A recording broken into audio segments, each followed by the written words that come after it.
Why, hello everyone, and welcome to the stream, as my webcam is completely off kilter today. This is Otaku Showboat. Today is, of course, April 20th, 2021.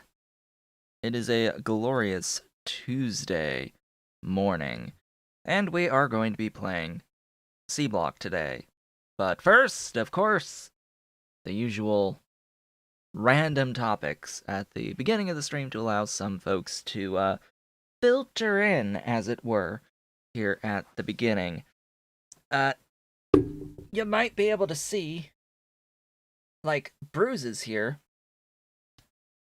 I've got 3 bruises on my arm. I have no idea how they happened. I have zero idea how I got these bruises on my arm.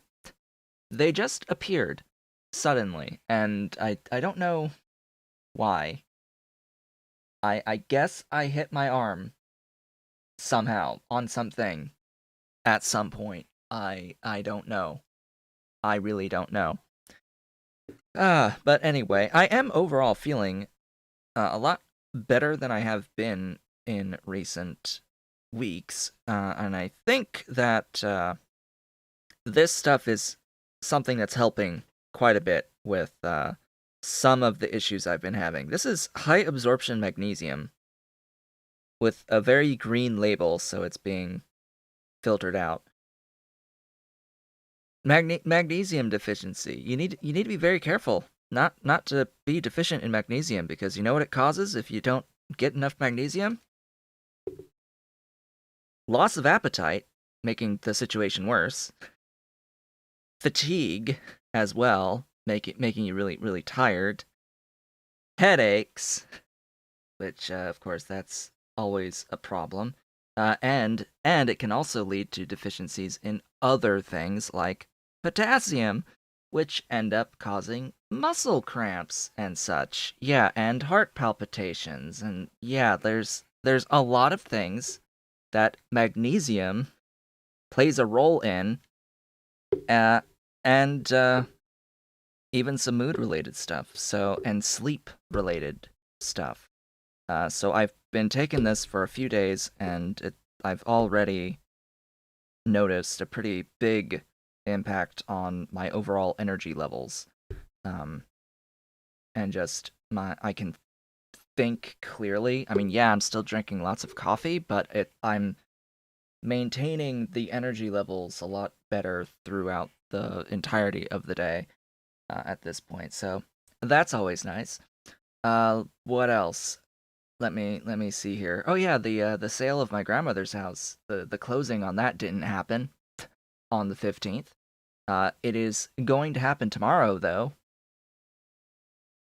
So there was another delay because the reverse mortgage company did not give the exact amount owed on time for closing. Apparently, they needed to know the exact amount that needed to be repaid on the reverse mortgage, and the company didn't deliver that in time. They delivered it on Friday, though, so the closing will happen tomorrow. And that bit of the saga, will finally be done. Oh gosh, this has been almost a year of this entire saga. Not quite, but getting close to it. My grandmother had passed away in July, so or somewhere around that time. I forget exactly when, actually.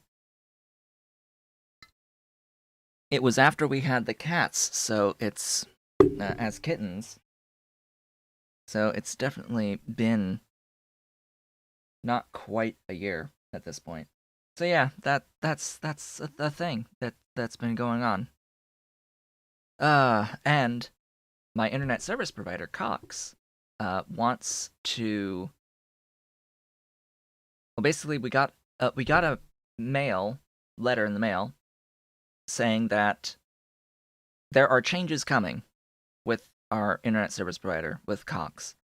They are going to require us to either call to get a new modem to maintain our current service, or they will automatically change our service to a different plan than what we're paying for, because the plan that we have is no longer offered. The plan that we have is a 300 megabit down and 30 megabit up plan. The Ultimate Classic. The plan that currently exists for the Ultimate plan is 500 down and 10 up. I stream. And I've very rarely actually ever gotten the 30 up, to be completely honest. I've not really had a solid 30 up, and I guess they're saying that the reason for that, the implied reasoning for setting this is that, oh hey, yeah, you know that modem that you have? Yeah, it's not actually capable of doing the upload rate that we want. So you're gonna have to call us to have us send you a new modem and mark you down as wanting to stay on the current plan. Otherwise, we're going to automatically change your plan to not have the upload rate that you've been paying for. So that's fantastic, and they give a very, very short timeline, because of course they did. This week is the deadline on that, and we got the letter a few days ago. They gave us like 1 week heads up. So I'm hoping that we can keep the plan. I mean, if they could give a solid 10 that I can count on, then it's fine. The problem is I don't trust them to even give me a solid 10. Because right now, I'm getting 7. Like, I'm getting less than 10 right now, and it's fluctuating down to 4. I'm streaming at 3 megabits right now. So if I could actually trust them to give me a reliable upload rate, then 10 would be okay, but I can't trust them on that, and I'd rather have it go fast to 30. I need upload, I don't need download. And unfortunately, if I wanted to get a higher than 10 megabit upload with Cox, like, I don't even think their Gigablast plan offers 30. I forget exactly what it is. It's like, it's at least 10? Maybe 20? I forget, but it's not like 30. You have to get a business plan and pay immense amounts of money for a business plan to get an actual upload rate. And even then, it's still tied to this obnoxious download speed that I don't think we'd actually use. It's like, could I just get a plan that has equal amounts of uploading and downloading? Yes, replacing the modem is a good idea, no matter what. I would say that we've been considering just getting our own modem, period, to not have to pay the monthly fee for the modem. But yeah, the one that we've got, it's not been that great anyway, and we're not even using it for the wireless anymore. We have a separate wireless router now. You pay $15 for 150 up and down, and it's solid. Yeah, we're paying $100 for 330. That's not even stable. For reference, per month. So that's a thing. Yeah, US is awful, but it's awful for good reason, because you know that the size of the United States is just huge, right? Like, the US as a nation is gigantic. There's a lot of physical infrastructure that needs to be put in place to maintain internet connectivity, and that is a huge part of why the prices are higher here. We don't have a whole bunch of completely sovereign independent governments that can coordinate in such a way that to maintain a high level of infrastructure in an area that's not even relatable to the size of the US. And a lot of it is unpopulated or loosely populated. So there's there are reasons for these things beyond just the greed of corporations, which does play a role as well. Regardless, it's just that it's a huge logistical problem to maintain solid internet quality over the distances of the entirety of the United States when the middle is very loosely populated and has lots and lots and lots and lots of farmland. Lots and lots and lots and lots and lots and lots of rural farmland areas. There's huge population centers, but you still have to connect those population centers to each other with the infrastructure, and it's a lot of distance to cover. Regardless, though, Sea Block. I've had a bit of time on my hands. In case you weren't aware, the last time we streamed was on Thursday. I believe we left off with I had terminated the bus and was beginning the transition into making a bot-based mall using the Angels crawler bots. That's where we left off. And if you can tell by the little mini-map up there, things have changed a little bit because I said that I had to figure out and decide what rail system I was going to use for this playthrough in Sea Block, and I've gone with an oldie, not really an oldie, but one that I didn't use in my previous Angels playthrough. I'm using the Foundation rail set.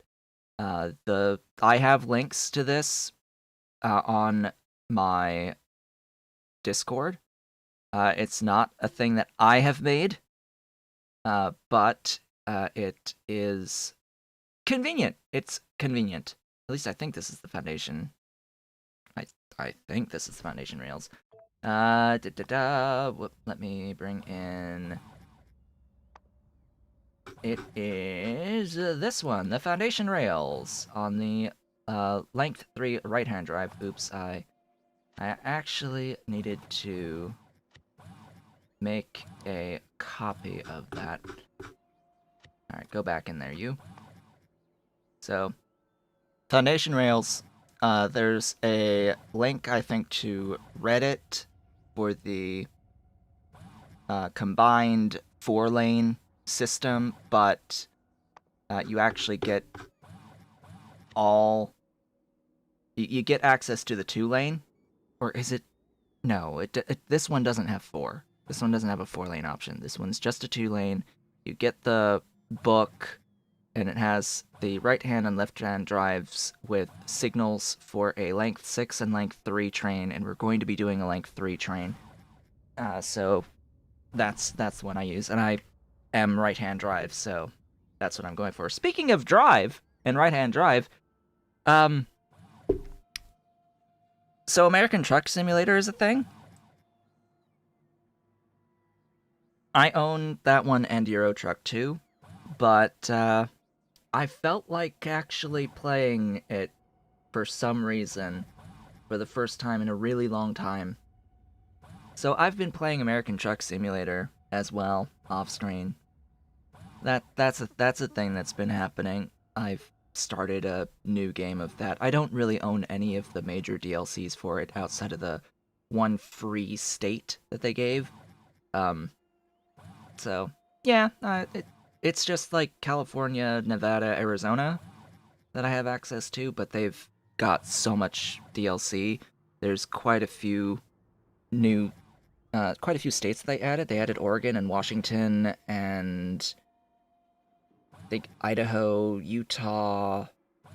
Have they added Colorado yet? I think so. And there's going to be Texas, which is going to be massive.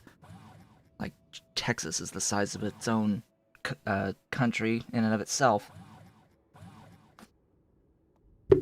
Regardless, though, that's the one that I'm using, and so I've set up a basic grid on my base, and I've made a few adjustments to fit lines in. I've also set up the basic infrastructure of what will be the train station. And I've basically set up what's my mall's going to be in the grand scheme. And if you can tell by the mini-map up here, of course, it's a bit messy. And I've expanded the mall quite a bit. So all of this has been done off screen. Just coming up with a basic design on the train station to use within the large blocks that I have set up using the foundation rail blueprints. And from there, modifying it for use in the mall, because it's just the one-time thing. The mall is going to be absolutely massive. And that's what the base looks like now. At, 136 plus simulation hours. I think we ended last stream under 100. So just to get an idea, Ollie, what are you doing? What are you doing on top of that chest? That trunk? What are you doing up there? Ollie, that tail's flicking. You're playful? Are you chasing Dolly? The cats have had their food and now they're very active. So yeah, I've done a few things as well. I have expanded power over here. This is just additional power, slightly modified to use pellets for the power. So that's given me a lot. This is 18 sets of power that each give like 9 megawatts. Minus 3, so net 6. I needed steel. I needed more steel to do what I needed to do. So I copied the copper build, which I've slightly modified to only give the copper sheets at this point in time. I don't really need the wire coils yet, but we'll get to that at some point as I go through and I set up all of the individual factories with all of the train stations and such. So steel, just the exact same build, just making iron and added into steel and cast into steel plates, and times 2. Just double that, because the casting with casting machines doesn't actually give that much. Why am I using casting machines instead of the strand casting machines? Because the strand casting of steel doesn't happen until blue science. We don't get that recipe until we have chemical science packs, or the equivalent with science cost tweaker. This didn't really change all that much over here. This had to be moved. So I slightly modified this part. Remember, for our little basic circuits over here, the production of the saline water was happening via washing, and I was like, maybe I shouldn't actually wash for the saline water, considering how little you need for the excess amounts of brown algae you need for this process to make the boards. So I just did that and put it all in line, and it gave nice space to run the rail all the way down. I added just a little bit more production of landfill, and I currently have 210k sitting in that warehouse. These are all Mark II washing plants and assembling machine dues. This array was, I don't know, here. All of this line of the geode processing into the mineral sludge. Each little quad is 25 mineral sludge production. That is apparently. Oh no, I know what's happening. I'm tossing it into these at the moment, so there's a lot getting thrown in to what will be a train station completely set up to do the mineral sludge. Down here, I am working on a bigger build for mineral sludge.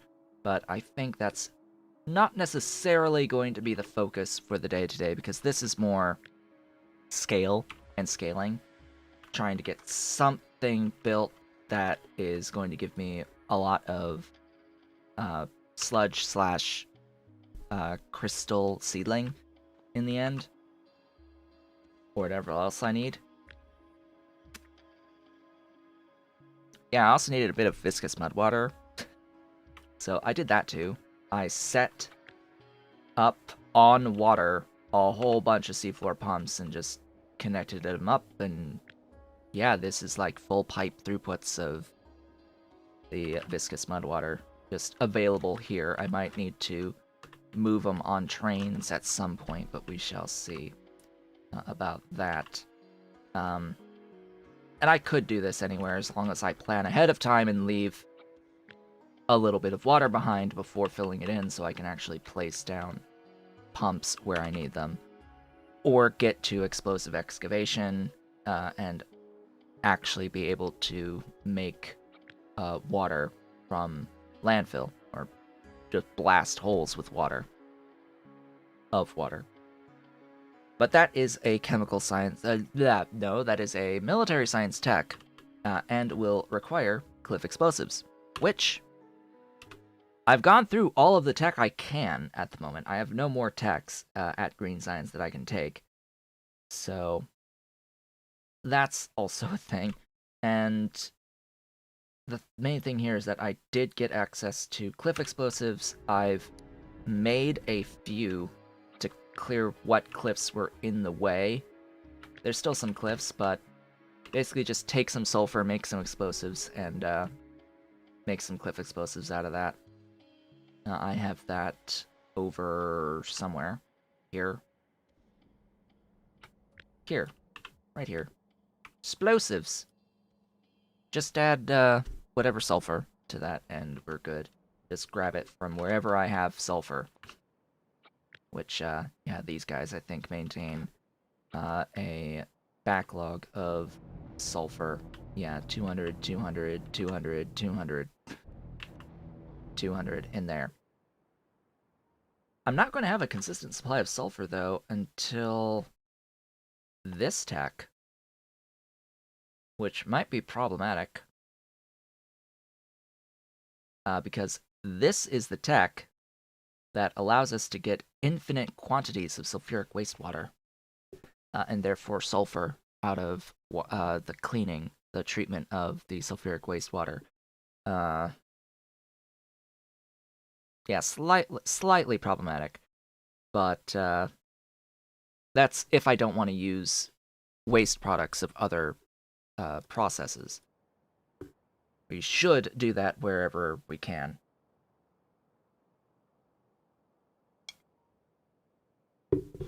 But we are, at this point, I think, ready to actually start up. Oh yeah, this. Oh, this thing. This is this. Essentially. Essentially, our power setup makes pellets. This is just a bigger version of that. And it makes pellets. It makes 3 pellets per second. Which, it seems there's a little bit of... There's a little bit of bottleneck somewhere in this. I don't know where. Because this is supposed to be 15. And it's obviously not. It's supposed to net 15. And it might be a lane problem.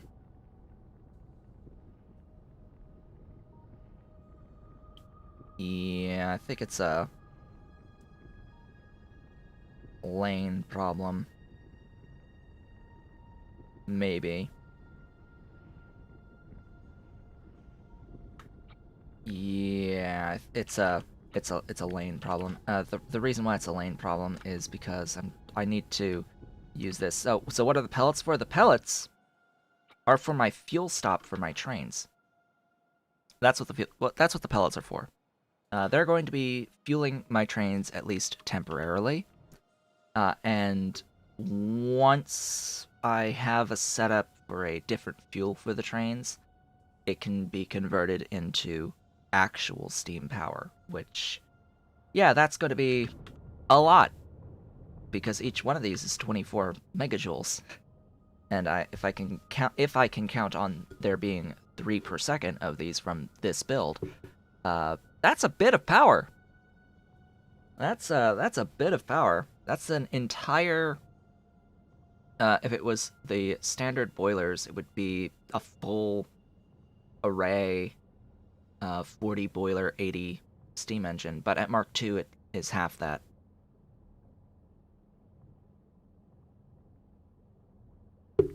Yes, charcoal and hydrogen would be good for the solid fuel, but my thought is enriched fuel will be my upgrade. This is just so... This is easy because I already have like a build for it, and it's easy in that I can use this exact same build for steam power as well. So why not?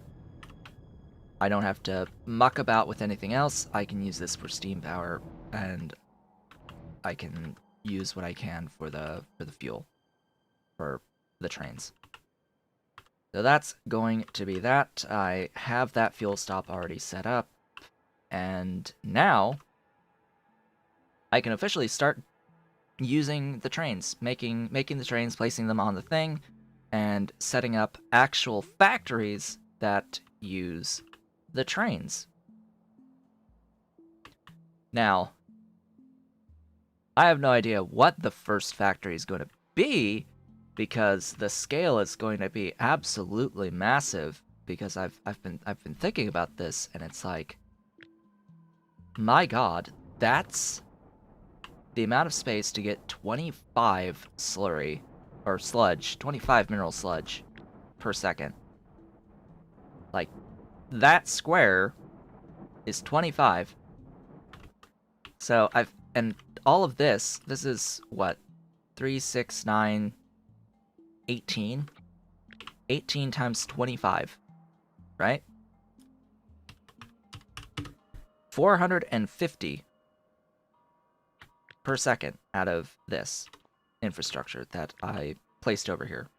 450, and then these add 25 each as well, so there's 150 more. So there's like 600 here.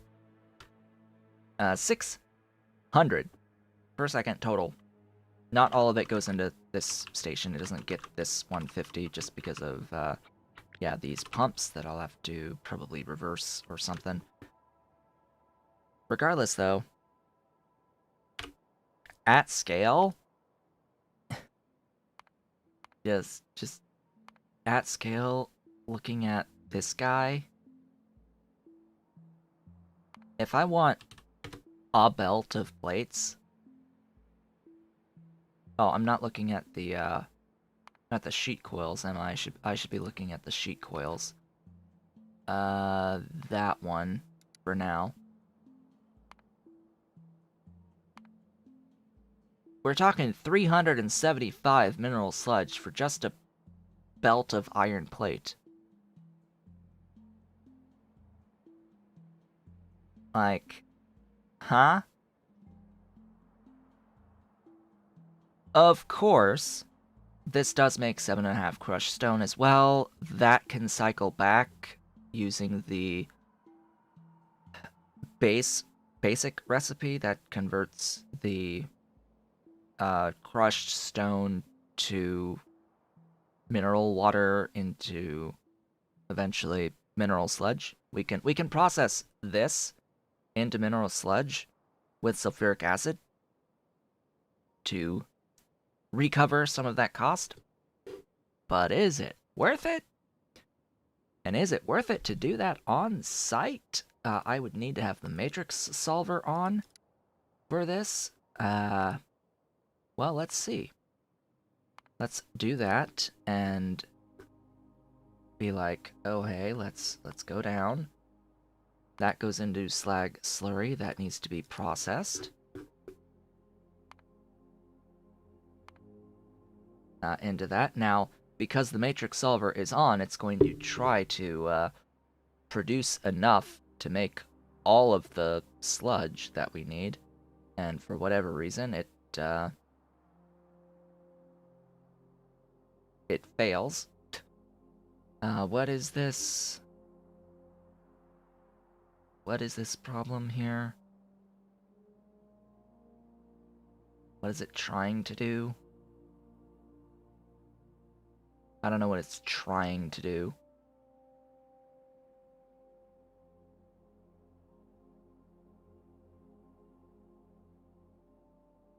And why is it not wanting to make any of this rubite ore? Is it telling me that I can only make 250 sludge?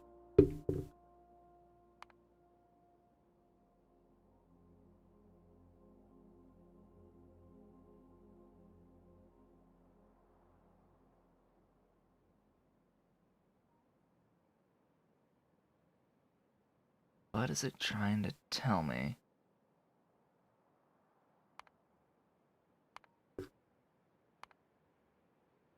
That doesn't really do anything on Matrix Solver, sadly.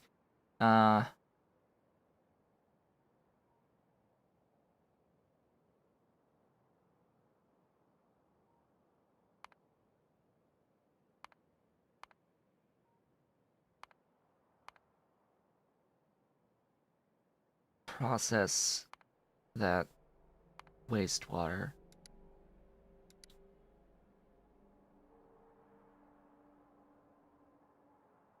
And then get that placed for the regular purified. And then get that water supplied out of those. Why is rubite a problem?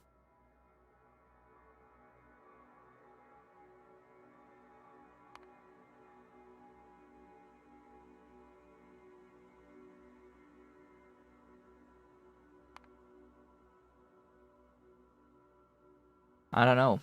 I don't know why it's being so problematic. I get rid of that. It says I get 7.5 crushed stone. And for whatever reason, it's not showing me.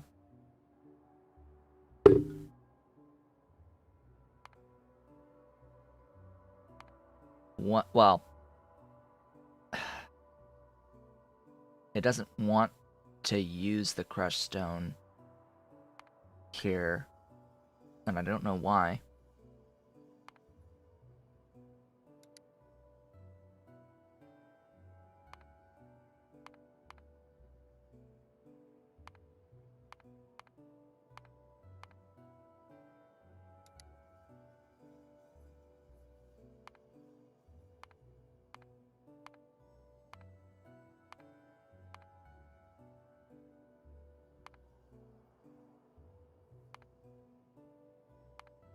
So, if I try to separate this into separate blocks,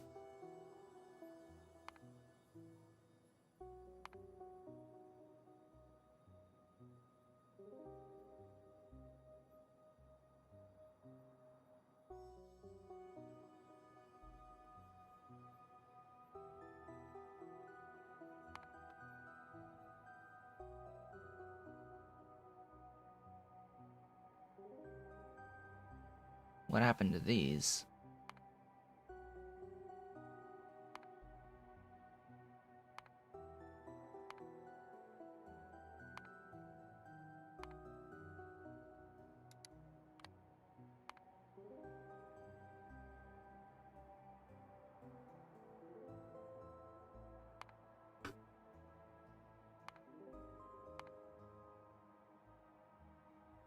Ah, there we go. For whatever reason, that ended up fixing the problem. Although, why this isn't showing me the water in here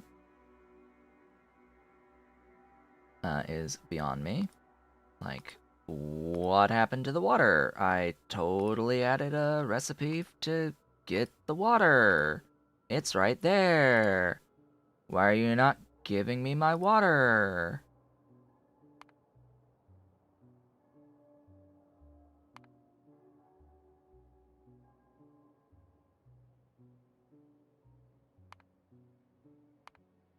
So that also says it uses 281.3 sulfuric wastewater, which is not in here at all. For whatever reason, it says input 150 crushed stone. Well, we only make 7.5.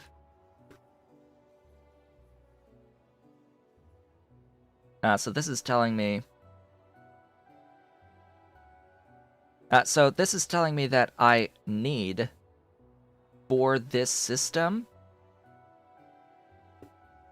that I need 375 slag slurry total for the system. But it's having a hard time in here trying to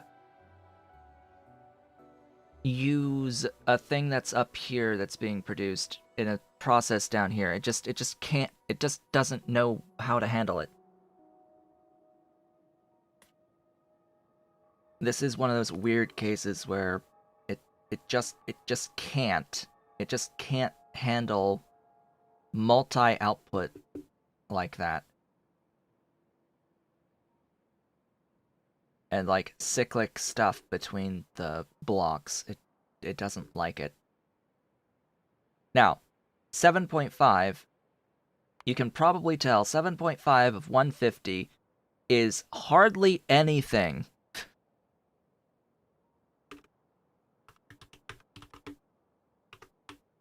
It's 5% of the total amount necessary to do this process. 5 whole percent. Wow.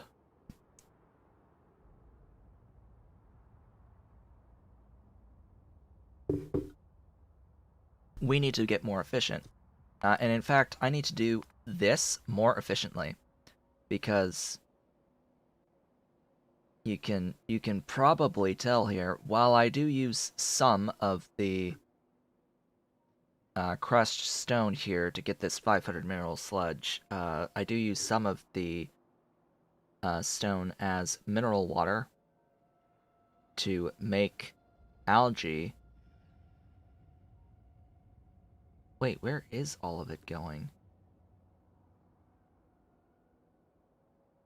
Yeah, the mineral water for the filtration here.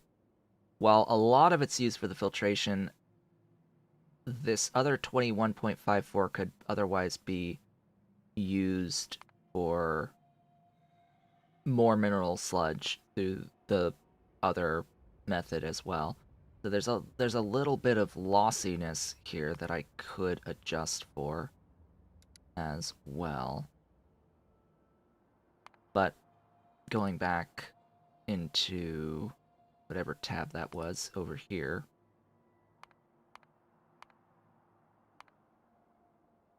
Over where? Here? Where was I? Here.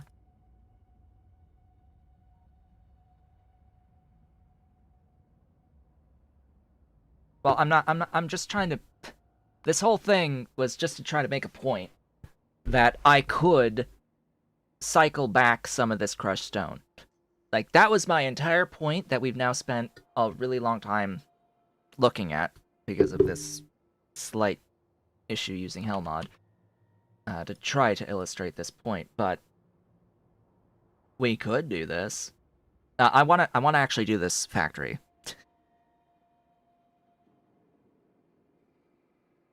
I'm not using a C block mining mod. There's a mod that adds mining productivity to crystallizers. That seems like it would be a little bit busted, to be completely honest. Crystallizers in and of themselves have module slots as well. But no, the point is, actually, the point I was trying to make is that I have a build. Everything that I've built thus far can only make 600 total of the mineral sludge. And if I want one yellow belt of iron, it's currently going to take over half for one thing. The real point I was trying to make is just the scale of this is massive for this phase of the game. It will change as I get better mark level buildings.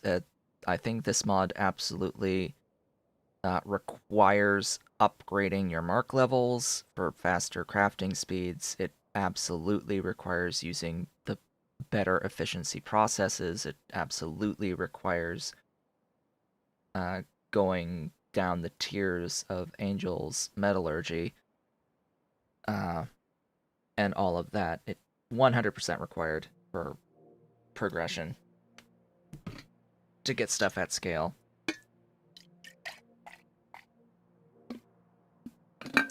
So, more coffee. I am going to set this up, just not with the cycling back of any of this. This whole thing can just die. I'm going to be getting mineral sludge put onto my train network, and then I'm going to be building out this here. I have those now. I have these at Mark II. I have these at Mark II. So yeah, this is going to be a build for iron. I may as well pin it for now, although the first thing that I'm going to do is head over here to actually add my first train to the system. Grab some trains, grab some cargo wagons, grab fluid wagons, because I'm actually going to need fluid wagons, and away I go, I suppose? No, I'm going to want some pellets. I'm gonna want some pellets. Pellets. That's 30... Ah, good. There was another bit somewhere, either in my inventory that I was blind to, or otherwise. Get some charcoal as well. Just random stuff in a warehouse. Don't mind me with all my random warehouse shenaniganry. I don't really need those filtration units. God, these guys are loud. They are really loud. Really loud. And, of course, I'm not going to be going for the 15. I'm going to go for 7.5. That's going to be the key factor there. And I have to think, do I want to load the sheet coils or the plates themselves? I think that we'll load the plates themselves. We'll do the uncoiling there. And that, yes, this is going to be crushed ferrous processing into manganese and iron. And I need to set this to be charcoal. Have I done the charcoal? No.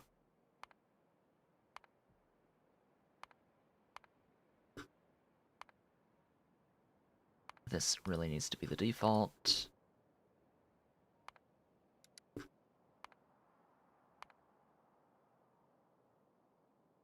Yes, out of that. Out of that. No, not that one. That one. That. We are on the matrix solver. That out of...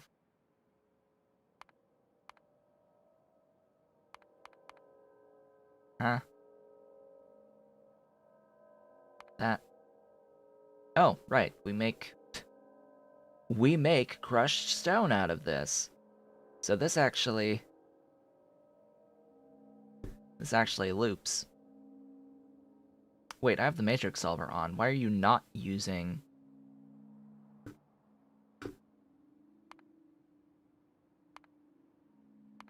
Why are you not using the crushed stone to make excess mineralized water?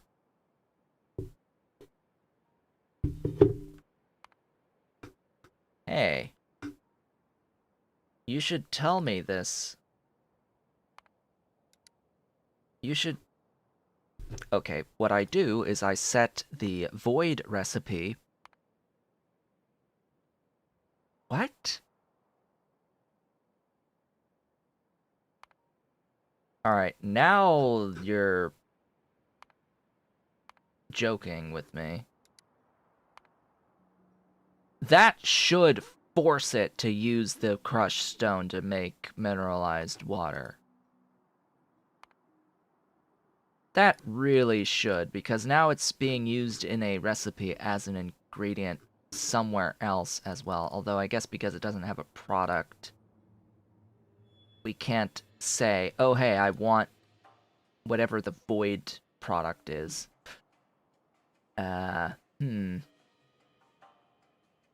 Or better yet, I want an ability to say, I want exactly 0 crushed stone. Please give me 0 crushed stone. Like, actually, buddy, I don't want 2.86. I want 0. Force it to be 0. That would be great. That would be nice.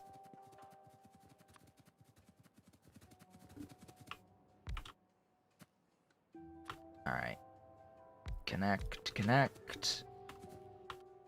Gib. N amount of pellets.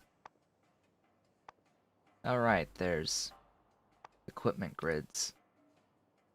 Let's see, so we are... No, not D, S. S comes first. Then depot. Supply into depot. Full cargo, circuit condition, auto magic. Glorious auto magic. And there we go. Our glorious 1-2 train, our first train, is on the network. And that requires me to set the doohickey here for mineral sludge. And I gotta make sure that there is a max wait timer of approximately 10 seconds. When dealing with fluids, anytime dealing with fluids, it's always a good idea to set a max wait timer. In fact, I'd probably say it's a good idea to set a max wait timer no matter what, because when using this mod, it's really easy, using Train Spy Manager, to end up in a situation where a train has completely loaded a output, and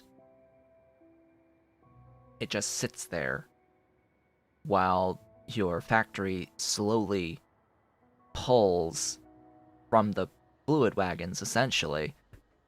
And because that's an action that's being taken, it's going to just sit there, because it's not inactive, for 5 seconds. It'll just sit there until it finally drains, and during that entire time, it's not delivering fluid to other places that need the fluid. Or solid. It can do that with solids too, if you're not extremely, extremely careful. So, yeah, just as a safety precaution, I like to set that max wait time as well, because especially with fluids, ideally, they're going to be draining out completely within 2 seconds, if that.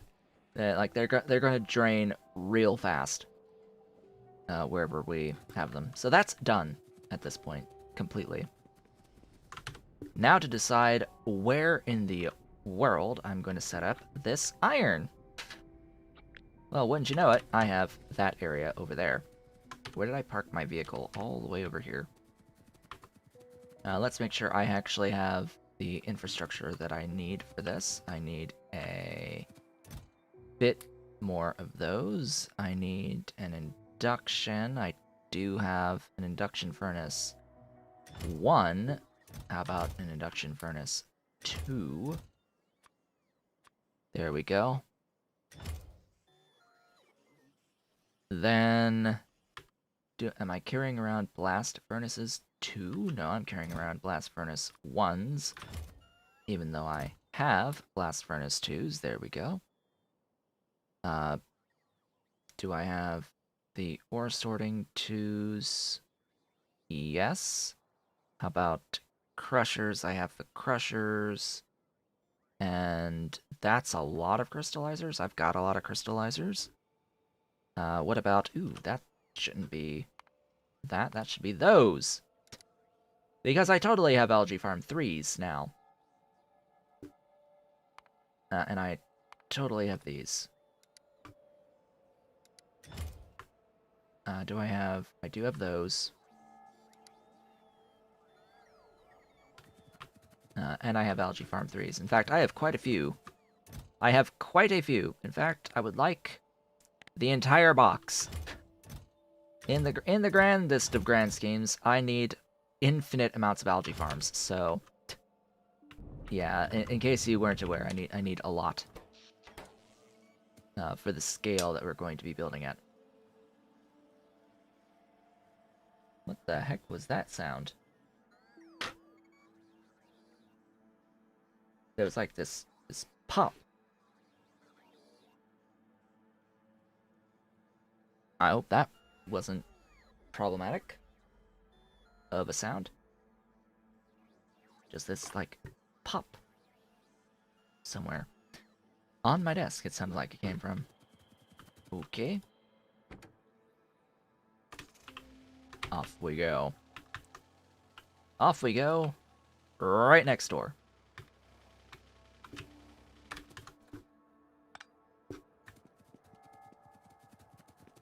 Of course, this will need power. This will need no other input outside of the one sludge, so I'm not worried. I need to set this as a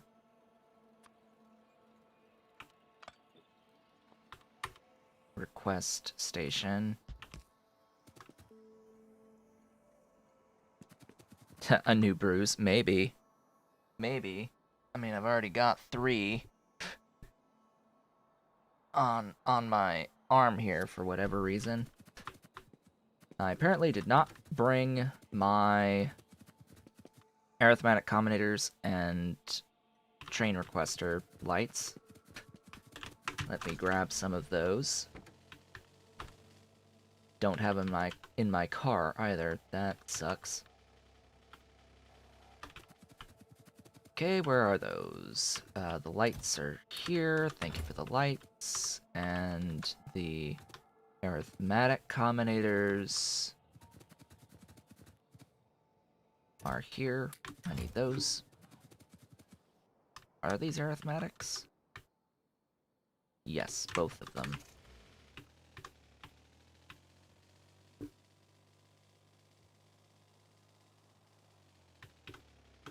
Make the things, thank you kindly, and those will go away. Because we've got fluids here, we need tanks. Basically, we need this. Come on, we need this. Just with reversed doohickeys.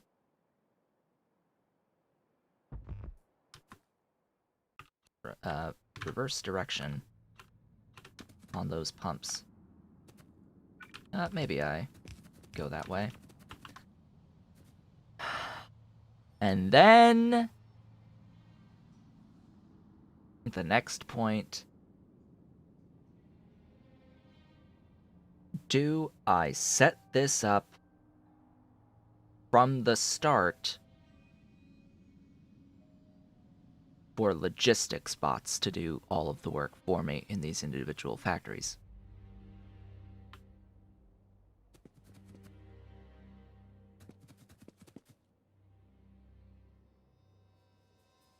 Because it's going to take quite a few robots. I also left, I don't have any belt on me. So much for using my car.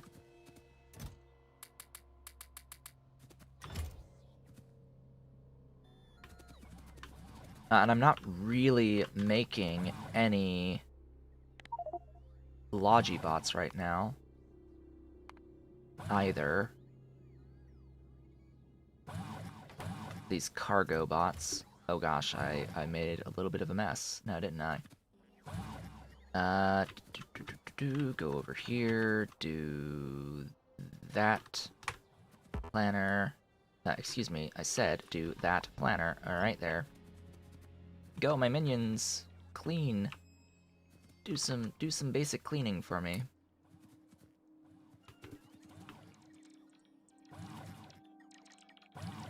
So essentially, if I decide that I want to use my robots, well, these guys are really slow, for one. That's part of the initial problem, but they do sort of make up for the fact that they're slow in that they carry 100 items at a time, up to 100 items at a time, or a full stack, whichever is smaller, actually. So it's, if a stack is only 50 items, they can only carry 50 items instead of 100 items, because otherwise you would need another stack. They cap at one stack, or 100. So, if I do that, am I not carrying around the logistic chests? Of course I'm not. Of course I'm not. Why would I be carrying around logistic chests? Oh, I need those. Hold up, how many of those? Oh, I didn't set this up to use the... Ooh. Ooh. Why? That's important. That's an important thing that I should have done from the start. Ahem.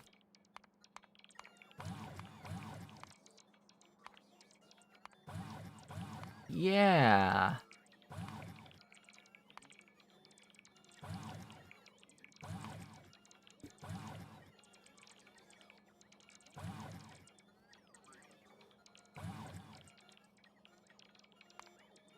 So I'm thinking long term.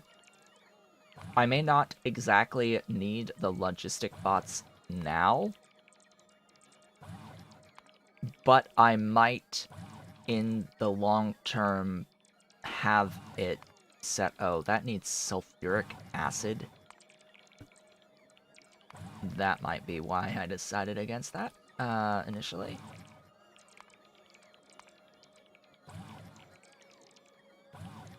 That might explain things.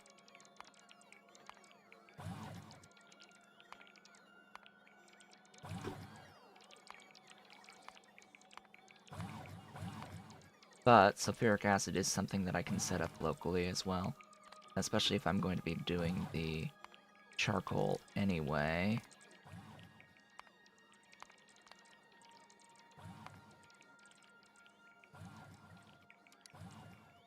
Yeah, because I'm thinking about later on,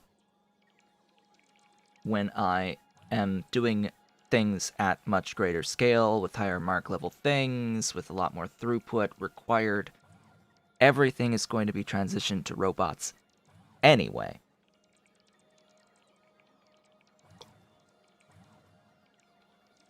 So why not set that up now?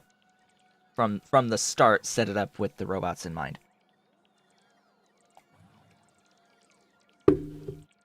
Even though, yeah, they're sort of not completely required. I think it'll be in my best interest. So that actually reduces the mineral sludge down a fair bit, down to 125.1. What was it? It was like 375, right? It was 375, and it gets cut down to 250.1 because there's actually a 50% efficiency gain by doing the processing. There's another 50% doing the pellet press processing when we get to that point. Ah, right. Pellet press processing. This is why we design with robots in mind from the start. Because if we do a belt-based, like direct insertion-based process, here on the processed iron, on the processing step that uses the pellet presses, or the processors, what happens when we get access to pellet presses? Well, then we have to redesign the whole thing. If I set it up this way that uses the robots, I don't have to do that much adjustment to the placement of the buildings. I just add the buildings that I need and change the recipes that I need and change the processes, change the requester box requests, and it'll just do the transition for me. It'll be great. And yes, once I get to coolant, it will drastically improve the efficiency again. This is why I've set up the sheet coils. This is why I have it on sheet coils here, because I know that the coolant process is going to be more efficient anyway, even though, yes, I'm adding an extra step that's not exactly necessary now, because it is precisely equivalent output as just casting it with the casting machines. But these get coolant recipes that do improve the efficiency, and I may as well set this up from the start, planning out that I will use the coolant recipes when I get access to them.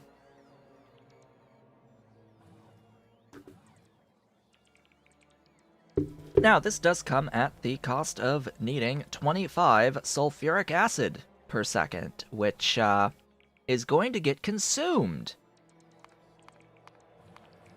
I don't think I have a way of producing this.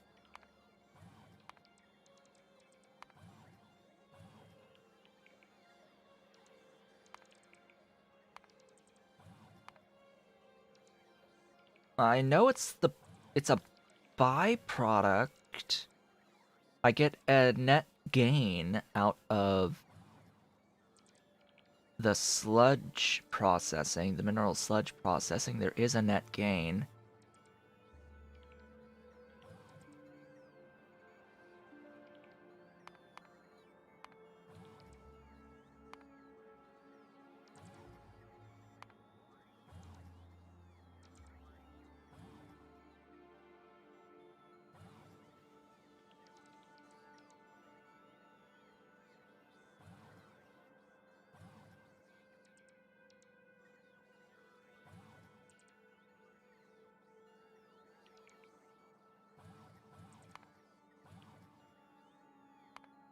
So the sulfur.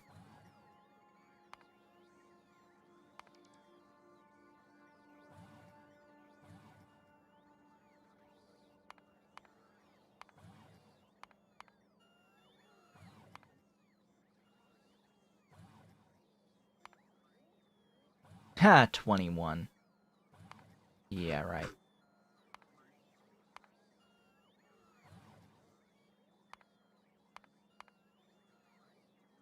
Yeah, alright.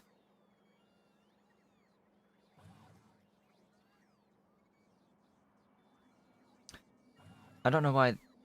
I mean, this is showing me disabled and hidden recipes, so just keep in mind that we will never get access to these coal recipes here, as nice as they would be.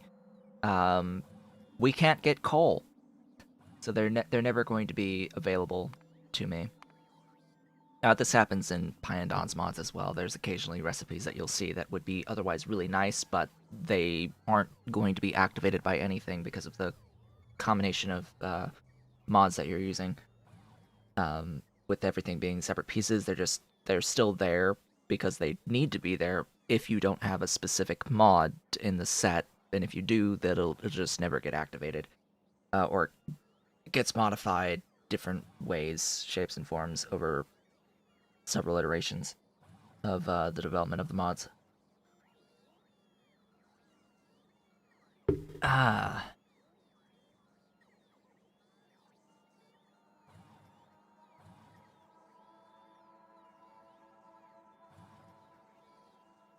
And this is supposed to be good?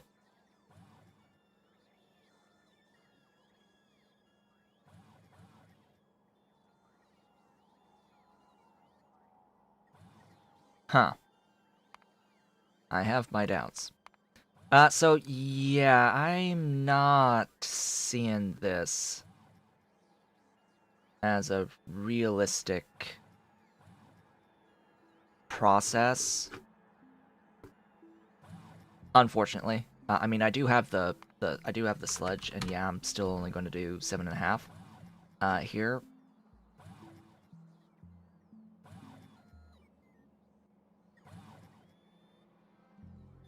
Yeah, I'm not seeing this as a process that I'd be wanting to do.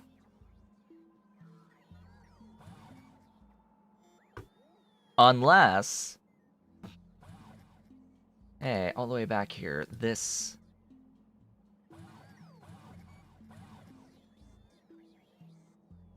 overproduces, yes? Slightly.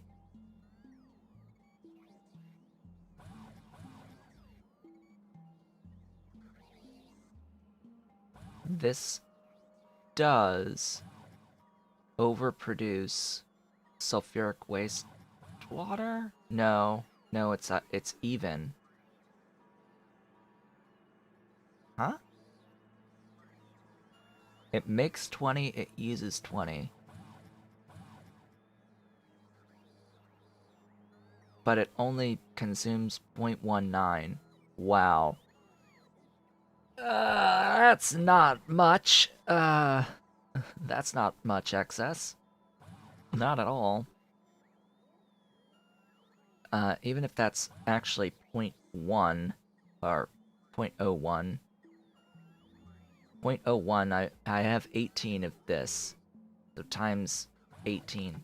I have a few of these that do produce an extra half, but even then, that's not enough for 25 that I would need for this guy. So, yeah, as it turns out, we're not going to do the processed iron. No, we're going to do the regular ore direct into ingots. We will adjust once I get access to the blue science, and with the blue science, I will be able to... I went over here to grab logistic chests. Once I get access to blue science, I will be able to make as much sulfur and sulfuric acid as I ever could desire. Essentially on demand. Essentially on demand. And being at blue science, I can put down whatever I want.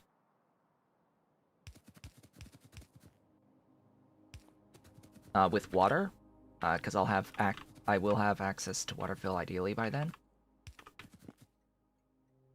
I will have mill science to get to the water fill by then. I hope. I hope. But, yeah, just...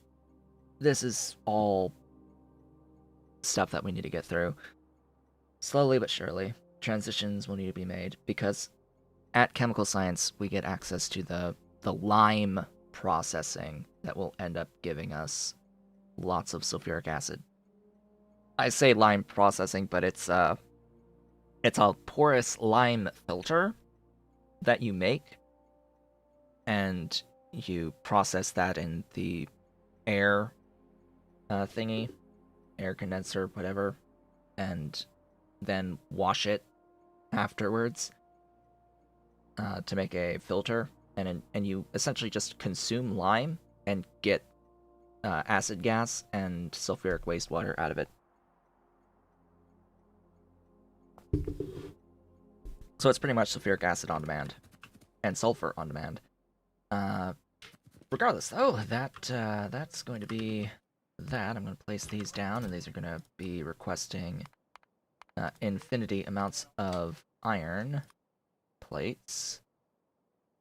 2 bazillion. Or 2 million. That stuff, it'll need to be within logistic zones. That's the other issue right now, is I don't really have access to the good logistic expansions until I get into the next level of circuits. Because as of right now, under Angel's Logistics, yes, in order to get a Roboport 1, we need red circuits. Yeah, the advanced circuits, that's not happening anytime soon, to say the least, of which that would give a 50 by 50 supply area.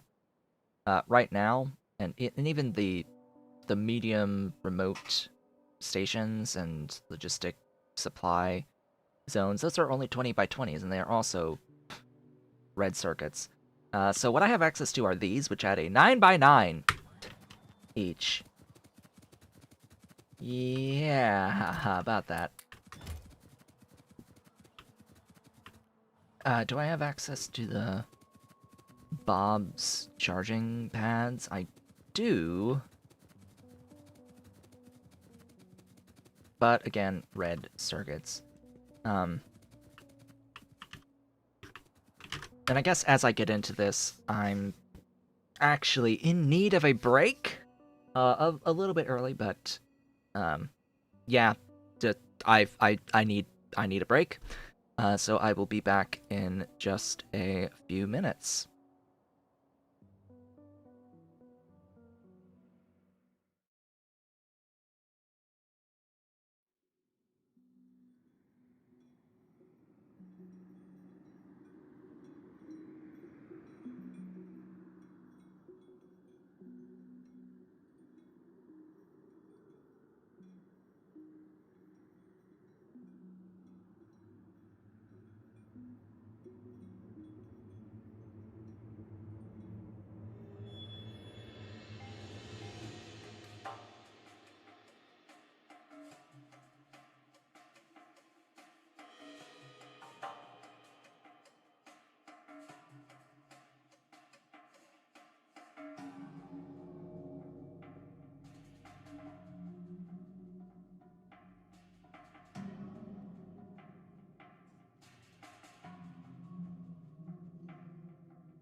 And I have returned. Welcome back. Now that I am far more comfortable than I was feeling. I brought Dolly into the room to try to show her, but she, of course, ran away the moment I sat down. She and Ollie both follow me up into the bathroom, of course, every single time. And Dolly also likes to jump onto the bathroom sink's countertop, making her very easy to grab and carry on down. But of course she ran. She ran away. I am not gonna need this many. Not yet. I built this just to get an idea of how I would scale it over time. Get out of my inventory something. But I want all of these things. Guess I can get rid of that.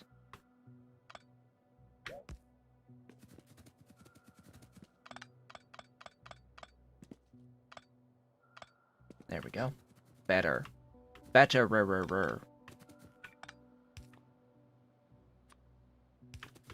Also, those are doing their request. It needs to be in a logistic zone. Of which I have... Oh, come on. There you go. Do that thing.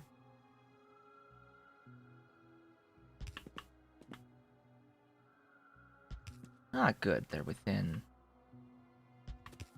power distance.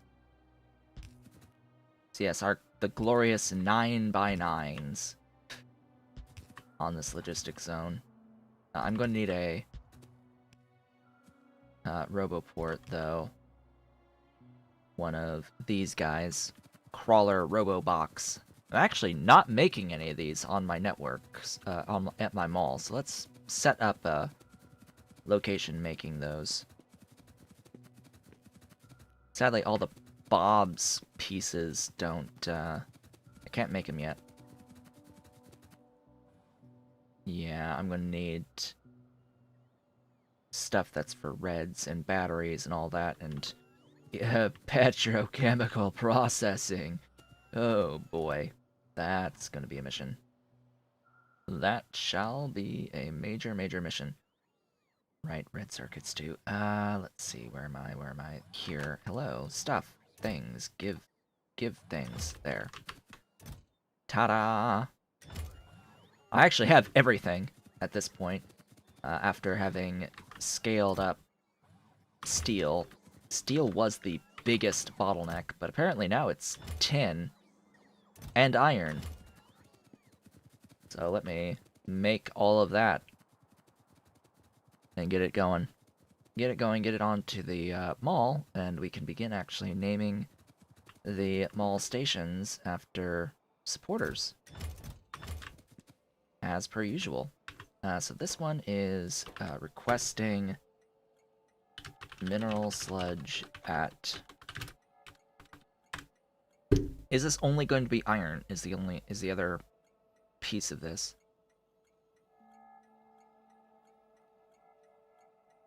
What's blinking?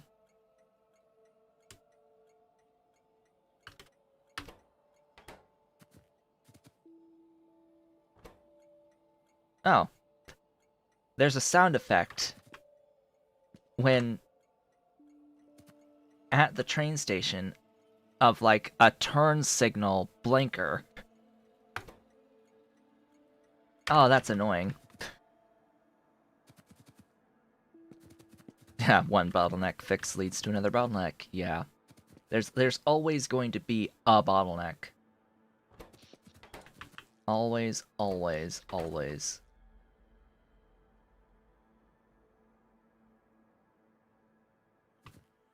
I don't think I need this. But you never know. And this is going to pull in the sludge Glorious. Beautiful. Sludge.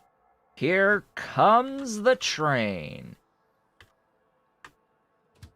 Which, for whatever reason, goes all the way around rather than going straight through. I guess it doesn't have to slow down at all. If it doesn't slow down going through this sinuous route, then I think it's fine. There it goes. It's super fast. And I'm going to die. I can officially say that there is now the potential for death. And how much stuff do I want? Probably 40 times 2.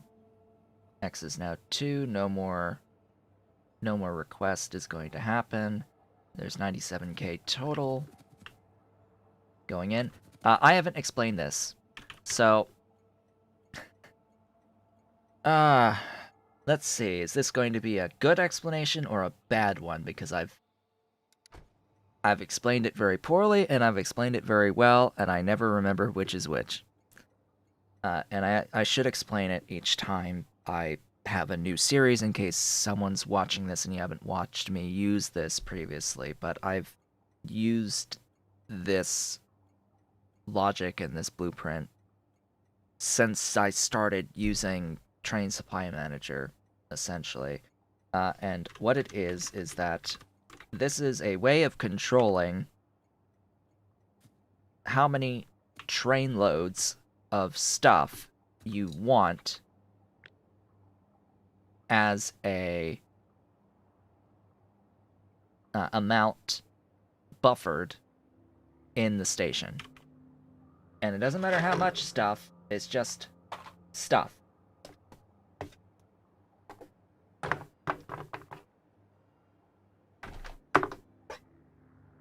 I hope that stops that crackling, but we shall see. The thought occurred to me that it might be my coffee pot plug potentially sparking, but I don't know. I don't think so. It doesn't look like it. There's just something making a noise. Something making noise. I have so much stuff. I have so much stuff on this desk, and I literally have a... You can just barely see this little bit of black right there. That right there. That's my piano.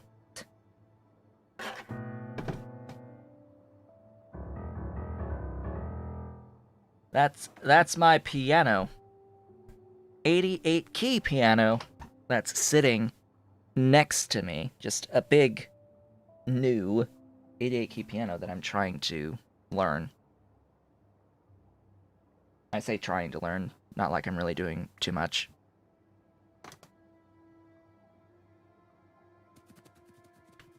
Oh yeah, there was apparently a signal problem on this.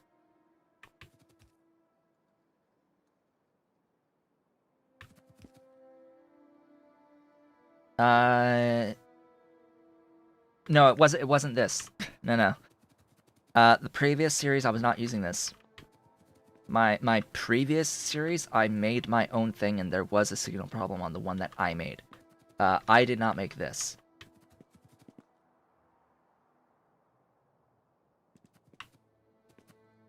Although, I see that these are all chains.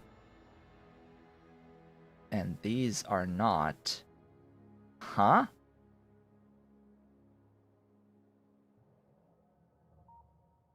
Oh.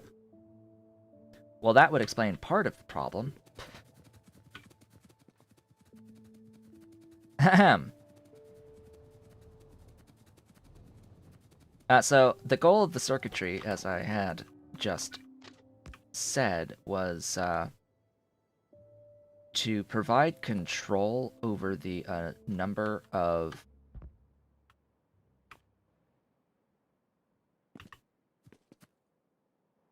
Oh, I know what it is. It's... yeah, if I had a straight rail over it, yeah, those get disabled. So it's to control how much stuff is buffered in the warehouses or whatever storage at the current facility. For the request, for the supply, we don't need that circuit, that logic. But for the request, we want to maintain a certain amount of stuff at this station, and not more than the amount of stuff at this station, or some wiggle room. We only want to bring more stuff when we fall below a threshold value. And that's the point of the circuit logic here, is to be like, hey, I don't want more stuff once we cross this value. Only send stuff when we fall below a certain value of stuff. It could be anything. It doesn't matter what it is, as long as we've got our storage connected to the first combinator here. The first combinator is the value of however much stuff is here divided by some constant. In this case, 40,000. It's just a number. It's just a number. 40,000. This is going to be half of how much you want as a buffer. That's what I'm going to think of this as, just so as we know. This is half of what we want as a buffer. Now, at least I think it's half. Because then it's 2 minus that value. So this gets output as X, the total amount of stuff divided by the 40K in this case. And then 2 minus that value is going to be output as P. And then we're saying to the stations, like, hey, this value of number of trains that are on the way to this station, we will only enable this light to allow trains to come to this station when the number of trains that are currently on the way is less than the value of P.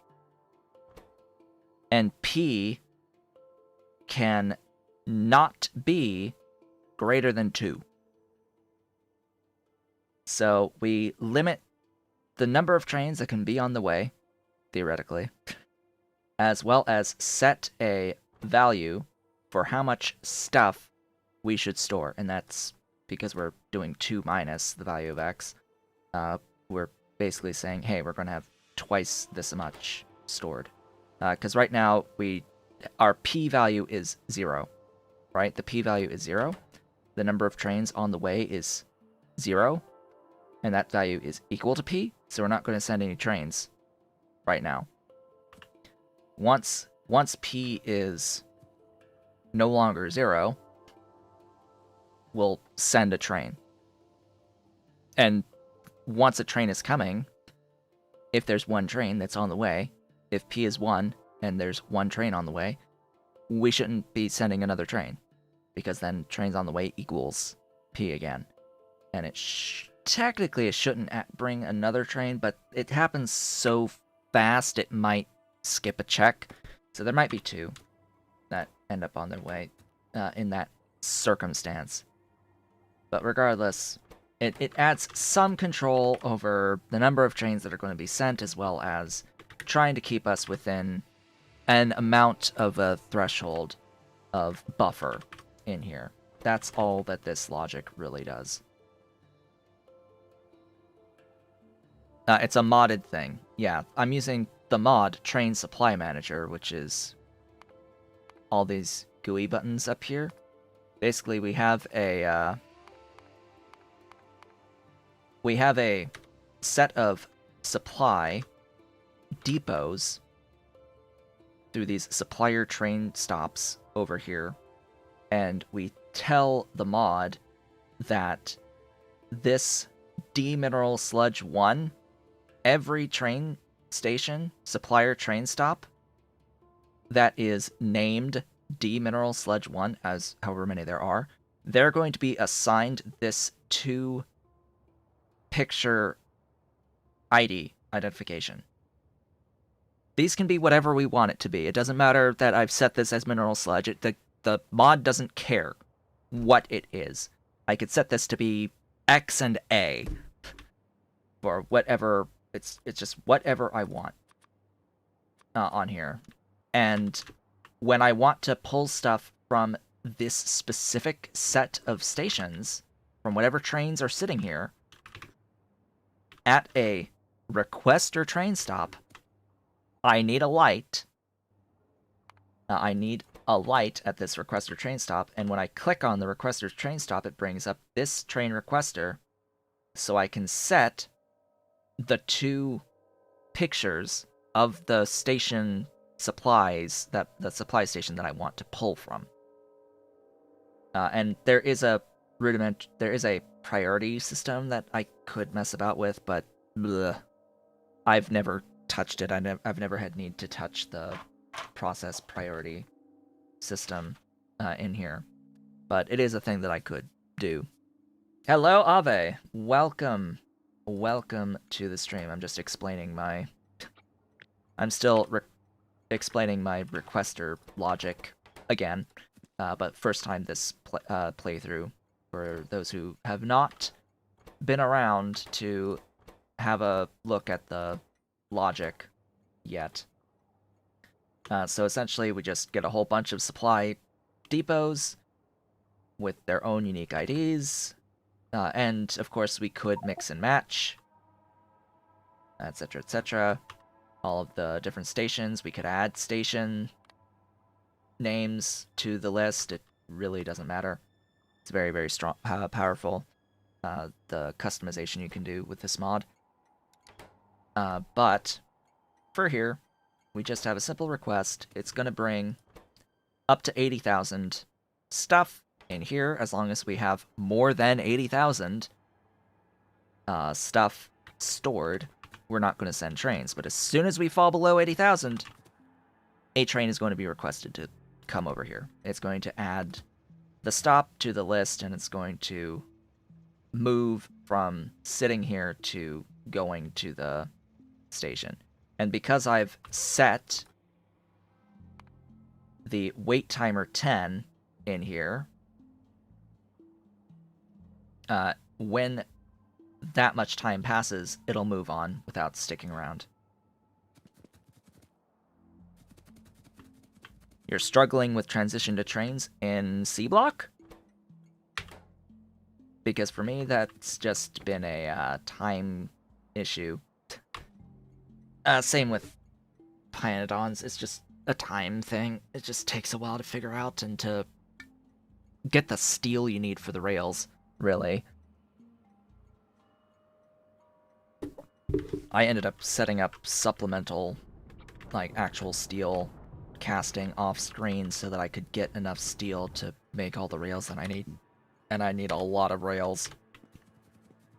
So, now I can actually set up my iron build. Isn't that nice? We can actually iron.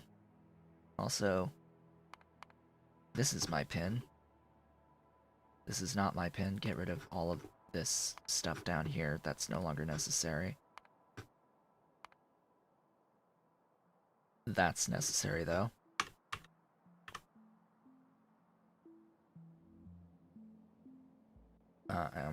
Refresh that pin. There we go. Get that brought somewhat in a spot that folks can actually see it. There, that I think helps. How do I collapse the beacon column? There you go. Better. Alright. Well then.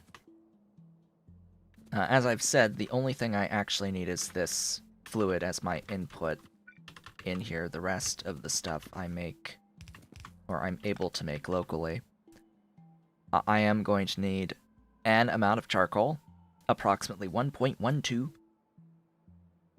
total oh, right, that didn't... What? Why did that reset on me? Or, I know exactly why it reset on me. I just wish it would default to this. Settings. Hello, settings. Settings. Where are you? Settings? Admin?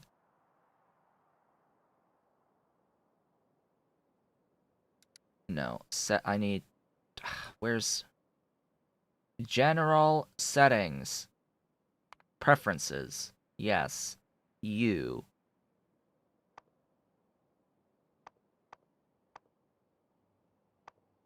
Why is there no default burner fuel setting? Hey! Mod guy. Or gal who makes Hellmod. Hellfema, I think. Could you please add a setting to change the default fuel type, the default solid fuel type for burner entities? That would be great. Because I'm not seeing it in preferences. Could you add it to preferences, please? If you have it in the game, in here, I think it should be in preferences. Why, hello. Ollie is here. How's my Ollie? How's my pretty boy? How's my pretty boy? He was in the window. How's Ollie? He wants to be in my lap now? He wants to spend some lap time? Yes, he does. He wants to spend some lap time. I thought there was a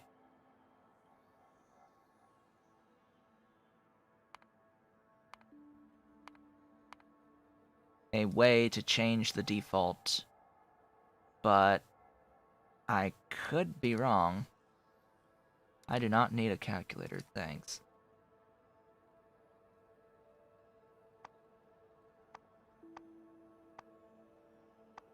Oh, if you want to know all my mods, there they are. There's the mod list.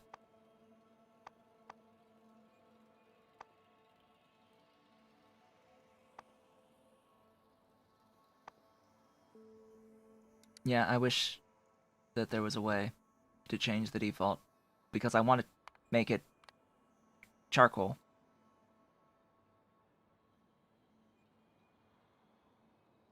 And there isn't, like, a way to default this resource to something else. That's sad. I don't like that that's a thing. So now that I've set that, I get more accurate values of what I need. How convenient. 2 into 2. Or 1.13 into 1.5. Excellent. Let me place these. We'll start nearly from the bottom. I don't need my bots to do this aspect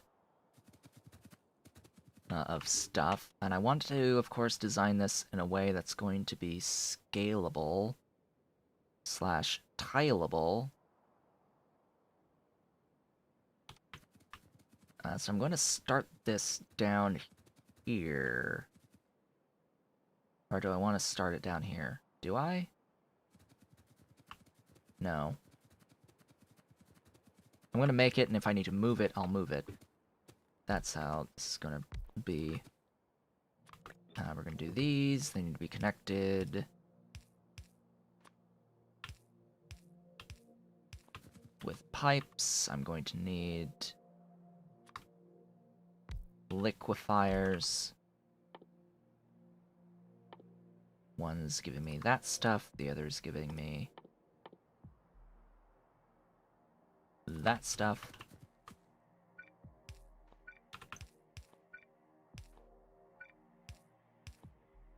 You need a source of water.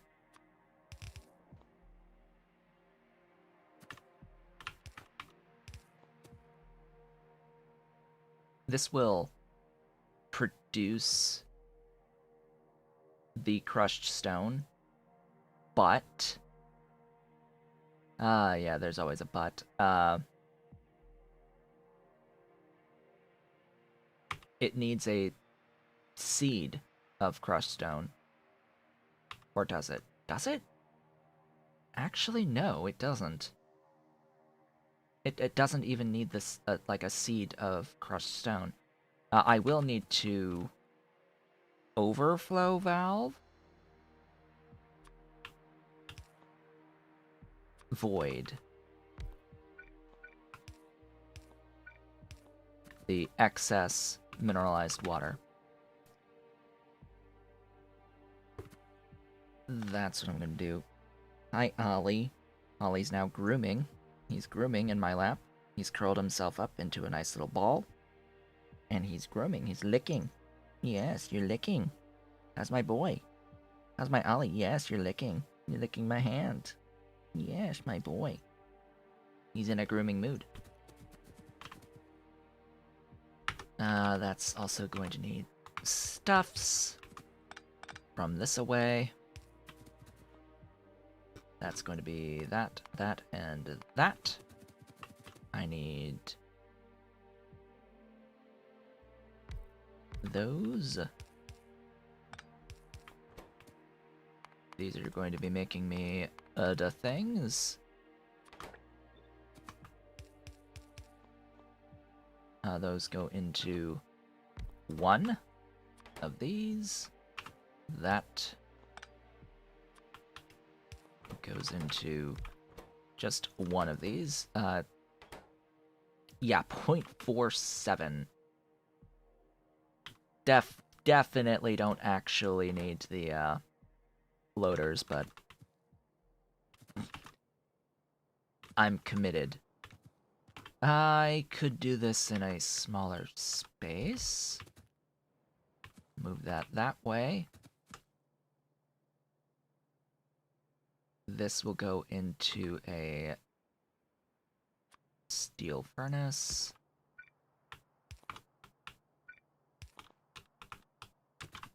Right there, it needs a seed amount of stuffs.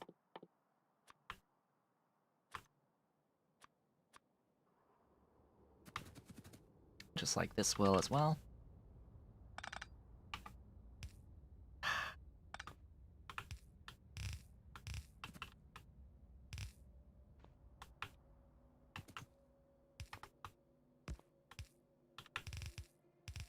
There you go. That's my boy. Yes, my Ollie. My baby Ollie in the lap. So that's that. All done. Huzzah! Just add power. Just add the power. Ta-da! Go to the right, preferentially. You should just be a inserter, because I don't want to have to fill the thing up. I don't need the seed crushed stone to get this moving quite yet. 777. AKA just a few.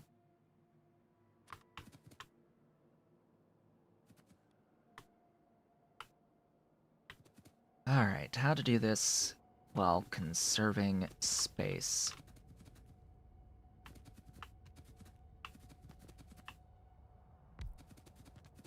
Am I aligned correctly? Yes.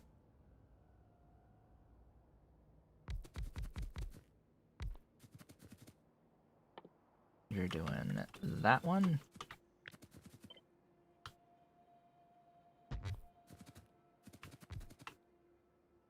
You're doing that one.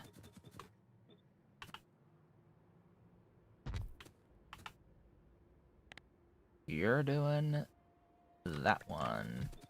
Because for whatever reason, Rubite is also required.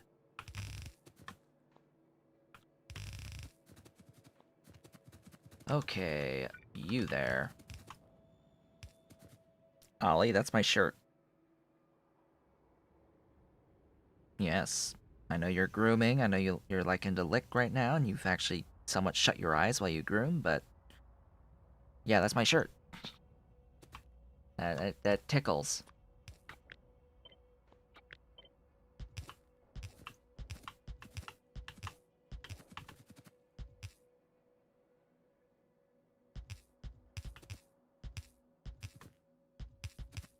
How much ore am I producing? 2.5. Really?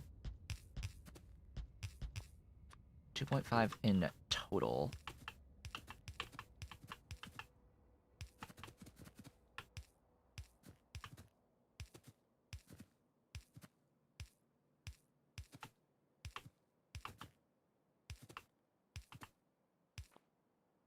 So you're saying that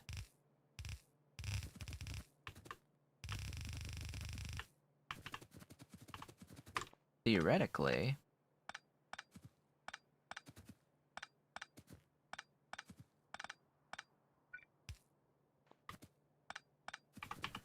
if I did say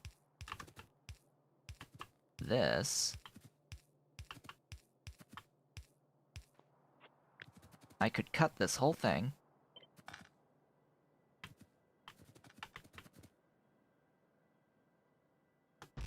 and paste it there, and that would connect all that, and everything would be awesome.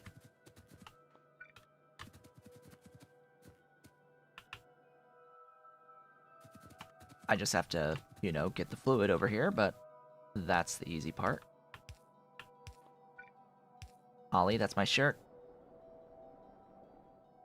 I don't need the grooming, you do. You need the grooming. My shirt doesn't need the grooming, you need the grooming. How's my boy? How's that big boy?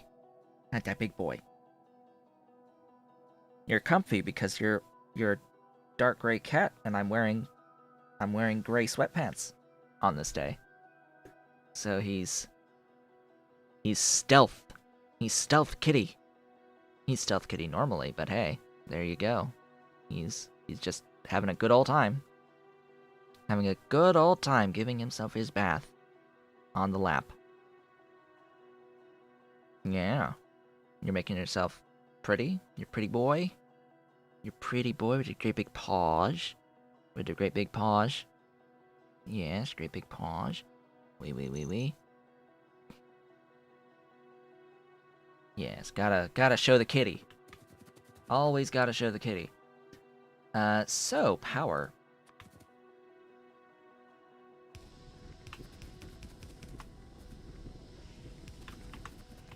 Let's get power. And yes, this is fine being done with belt. For now.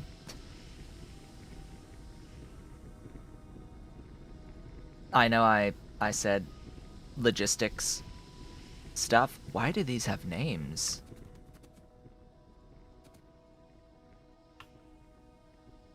Huh.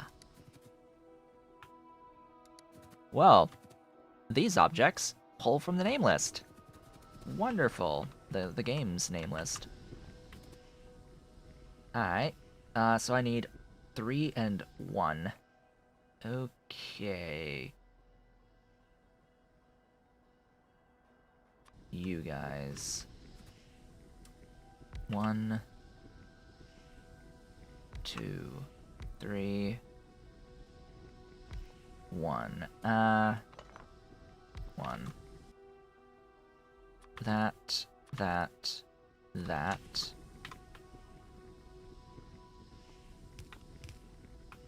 Can actually just directly load in at this throughput. So the idea here is that I'm going to have a setup that's going to make a certain amount of stuff to a certain point, or process a certain amount of the ores here, and that will get copy-pasted as we go along. I think. Anyway, that'll be the case. See, that's what ends up happening. We're pulling differentially from here. Why? I don't know.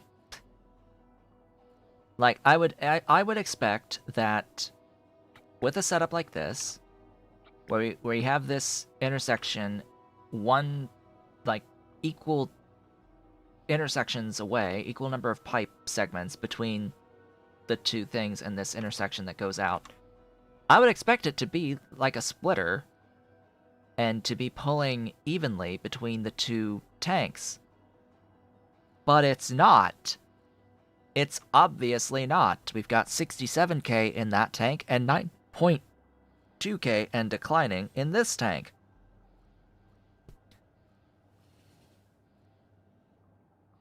And this is exactly how, with fluids, we get into situations where you could have a train end up just sitting here because one of the tanks is emptied and the other is not, and it's only slowly pulling out of one of the tanks at the rate that your thing is pulling it.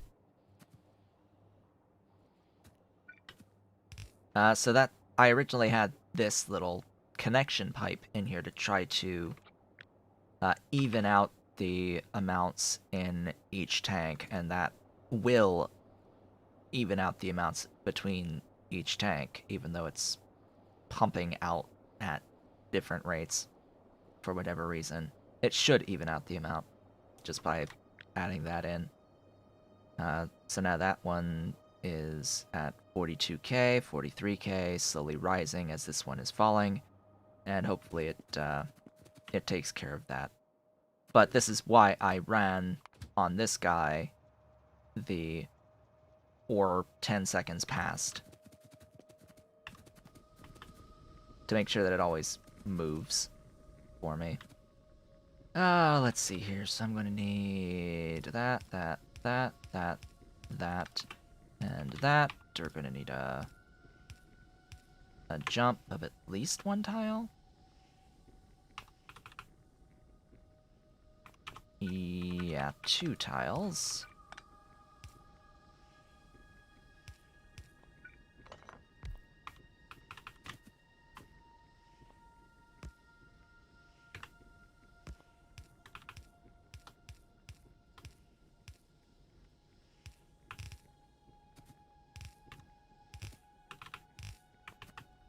This is going to be the crushed stone. This is going to be the crushed rubite, crushed givelite, and crushed sapphirite. They're going to be making the crushed ferrous mixture, and they'll do that up here just to try to conserve an amount of space.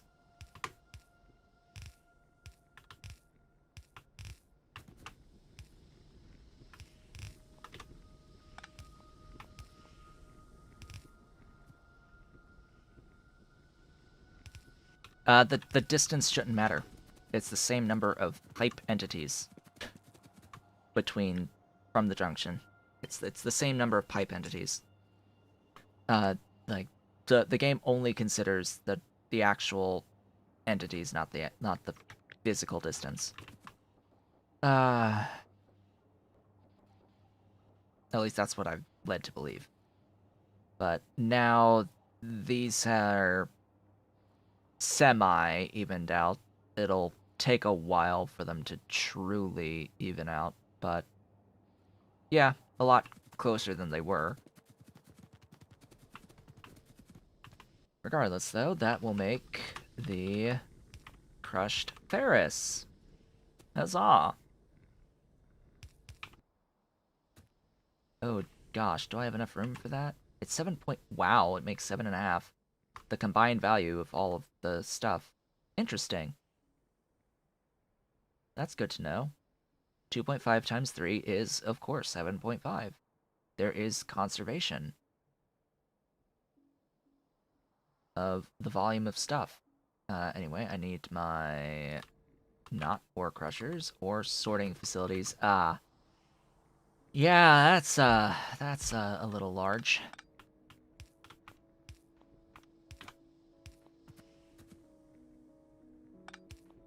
Sadly, #1 tile is a slight issue. We have solved the issue. And to solve the space thing, we've got 2 hole tiles here that we can move down. Now we're doing the crushed sorting of the thingies.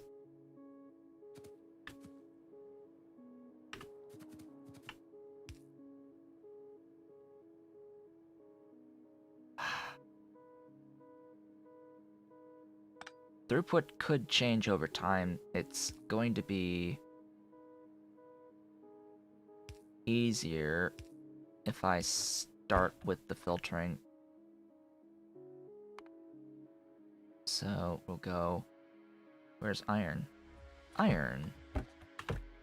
Iron on these. Magnesium, or manganese, excuse me, on these. And sure, we'll set up the power on all that. Power is glorious, power is magnificent, and power is awesome. We are making the ores. Huzzah! The ores are happening now. And yeah, this is going to be the charcoal line. However I'm gonna deal with that, I don't know.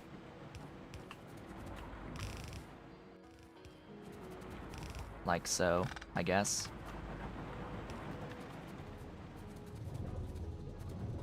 This set has to back up first with the charcoal. This belt line.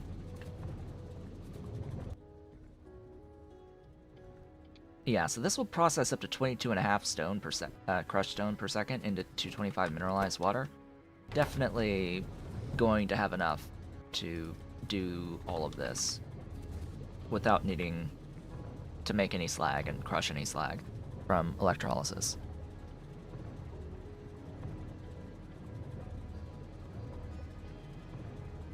Oh, that's the easy part. Notice as well the way that I've built this. While, yeah, the whole thing is modular, as in I can just grab this whole piece and paste it down separately, and I'm trying to build it so that this entire set that's making the 7.5 plates can be just copied and pasted as is. Each individual unit can also be copied and pasted as it is. Like, each segment can get scaled on its own separately in different arrangements. It just so happened that that was how that worked. And this is using identical amounts, so it's always going to be this ratio. It is 1:1:1 to 1 when doing this. So just keeping all that in mind. Into 2. 1:1:1 into 2 up here. More specifically, though, it looks like it's a... that 1.88 would be 3 times the quantity of the previous building. So if I needed 1 here, I would need 3 ore sorting facilities. I'm pretty sure this is 1 to 3. So I need to keep that in mind, that that is technically a requirement when I continue my scaling. This does appear to be actually a 1 to 3, not a 1 to 2. It just so happens that 3 times 0.63 is still within 2, and not, or blah, blah. What am I thinking? No. Ignore all of that. Ignore everything I just said. Yeah. That would be 2.4. It's not evenly 3. It would be 2 point blah. It would be 2 point blah. Blah blah blah blah blah blah blah. It would not be equal to 3. Yeah.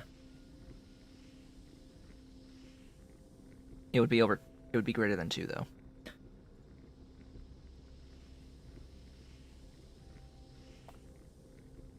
Brain, math, hurts.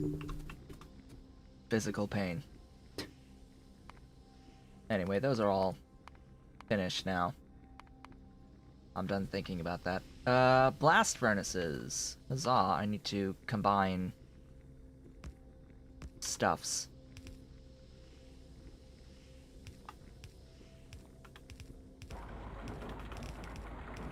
Ta-da! We're combined. And then, of course, I've got my glorious fuel over here. This is where I need to actually start... Yeah. This is where I need to have the logistics stuff going with the robots, because while this stuff basically remains static, because this doesn't really change, like the numbers of stuff might change as I get like beacons and modules over time. Yeah, there's going to be a necessary adjustment there when I get to that point, but in terms of upgrading to other metallurgy processes, yeah, in actuality, we're not going to be belt-based for this. Oh, good point. I should have probably kept all that. Where's those logistic chests? Here. I need logistic chests.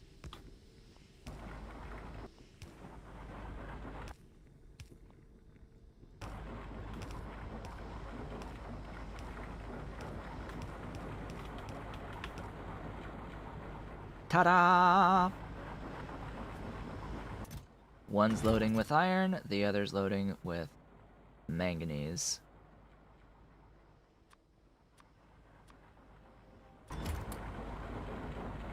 Ideally, equal amounts of both. Looking like it. It should be impossible to not have an even amount of both. So I need to get this array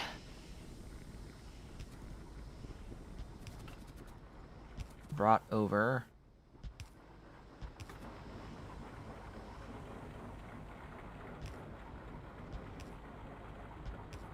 There you go.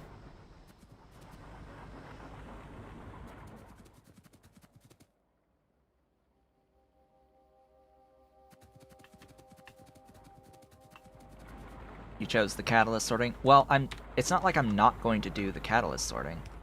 I am going to do the catalyst sorting. It's just that I'm going to do the catalyst sorting not for iron, but for steel. Like that, I am currently doing the catalyst sorting to do steel.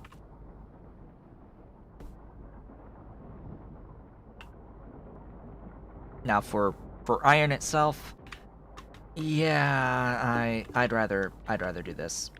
This is not that much different to this. This is not much different. You add one ore type and one crusher. Woohoo! they share the need for charcoal. Like they both have this charcoal demand, and it's not like this is going to add too much outside of once I need the sulfuric acid for this processing. So yeah, that's a thing. I should have the robo boxes by now. That's another thing I need to keep an eye on.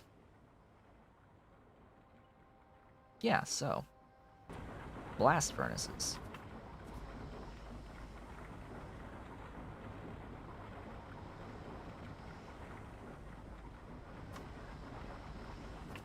Now I get to start thinking about arranging this in a way for the robots to do work instead. I need this. You're going to be doing that one. You're going to be doing that one. You're going to do that request, although you don't need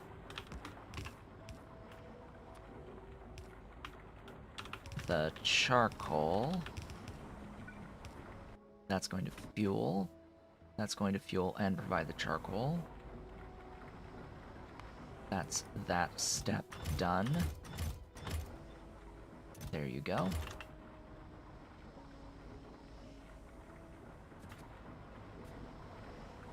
So sulfuric acid and lime are free. And I can very easily do it in here. Like, that's something to do on site that's not adding much. It doesn't add much. Grand scheme, that's not much. It's super simple. Because lime is what you're going to get anyway. You're going to get lime to do the sulfuric acid.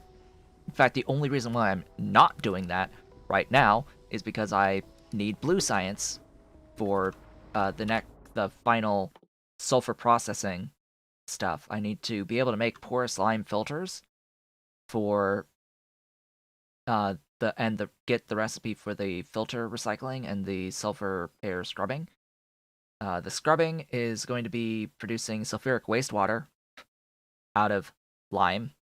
The filter frames cycle. Ollie's leaving me. I guess Ollie's hot, so he's leaving me. Go on. Go on. There you go. There you go, crawling on my arm to get across. Yes. Big stretchy boy. Big stretchy boy. There he is. There he goes. I'm free. My lap is free. Finally. Finally, my lap is free. So this is free sulfuric acid out of lime. So just make additional lime to cover the lime cost on the manganese, and there's your sulfuric acid. Just add oxygen from air, and you're done. It's super simple. Super duper simple.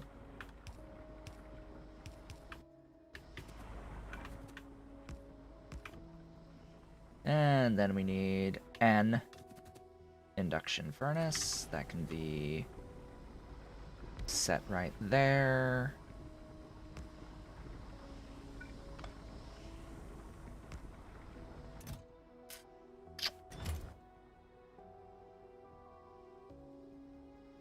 You're going to be making the iron out of that. Just because of the throughput requirement, I'm going to set this by using filtered loaders. One on iron, one on manganese. I'm going to set the request for the stack of each. That's that. Then we deal with a fluid output to get into these 4 strand casting machines, which, yeah, up here. let's set a new row of this grid. And yes, I know I can just click on this, but the thing is, it puts a doohickey.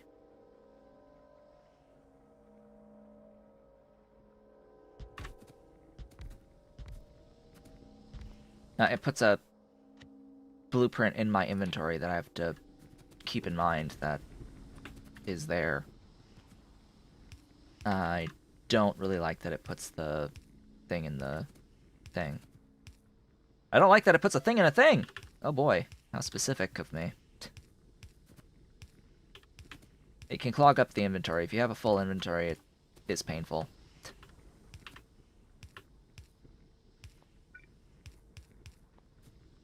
And that will produce sheet coils.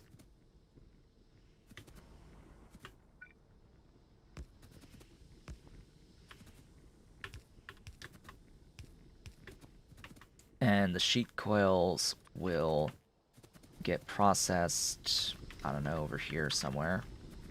Or down here. Yeah, sure, why not? The sheet coils will process. I apparently need at least 2 of these buildings. Give me my requester chest.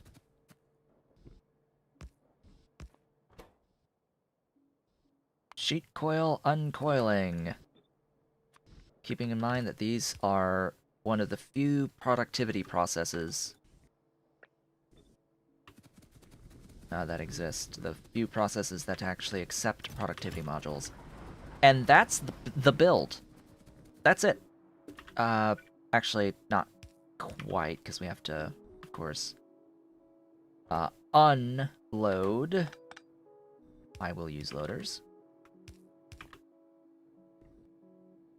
How much of a gap do I have? Where's the red ones? Red ones, where are you? There you are. Why did I choose that gap? Why did I choose that gap specifically? Because it was even amounts from the center point here.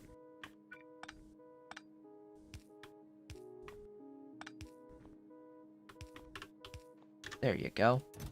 Iron plates. And then this is requesting the iron plates.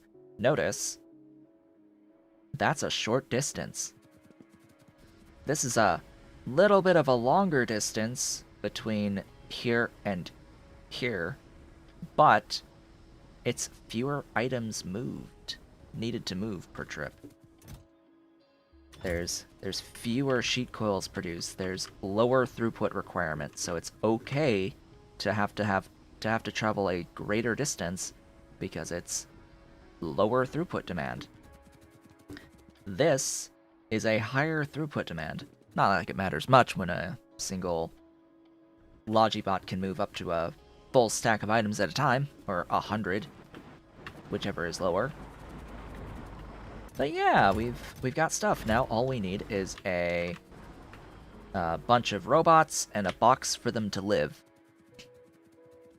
And we are in fact done with this iron build. And as it just so happens... Ah, dang, I do need to move this. I do need to move it because it's... I wanted it to be a nice rectangle. But this exists outside of my nice rectangle, so it needs to move. Ah. Oh well. We'll adjust. You. Mine. Also, you. There.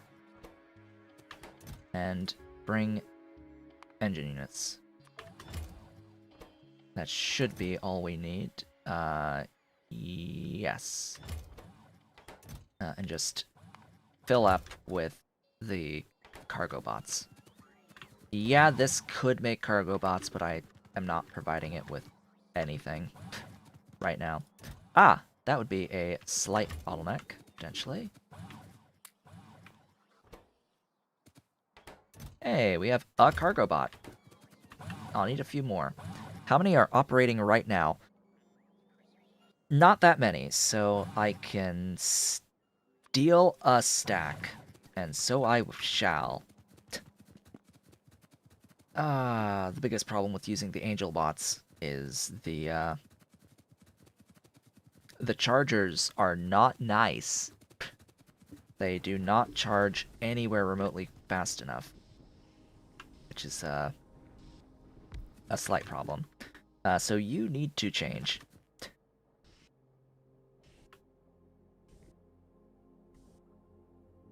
Ugh.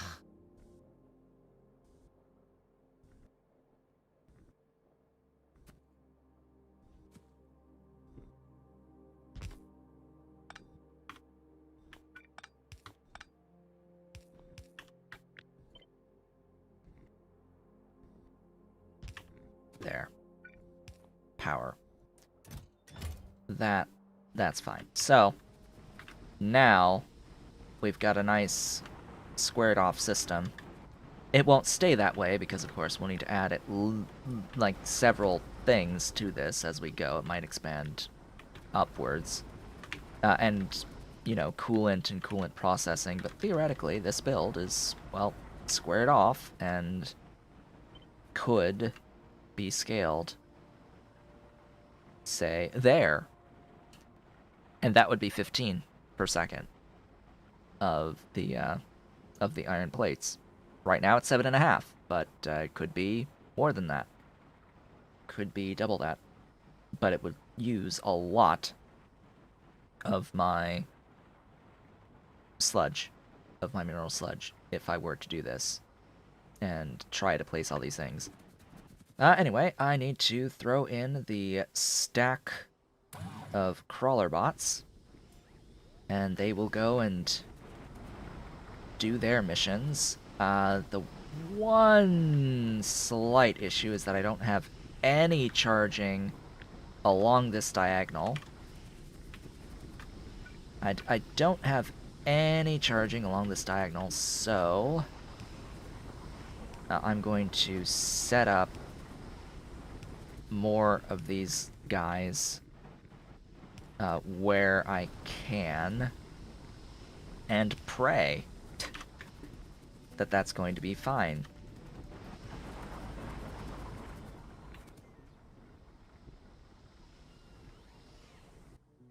Yay, deliver. Thank you for delivering. And that's going to make... Oh, right, water. We're not quite done yet, because water needs to exist. There you go. There's our iron sheet coils. They are existent now. And they are going to be delivered all the way down to these two.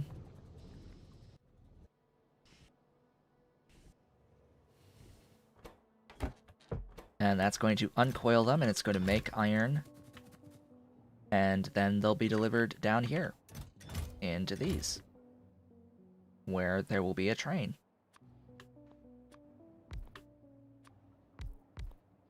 Do I have any pellets? I do. Enjoy the pellets. I need to actually name these stations. This one is supply iron plates. Depot iron plates.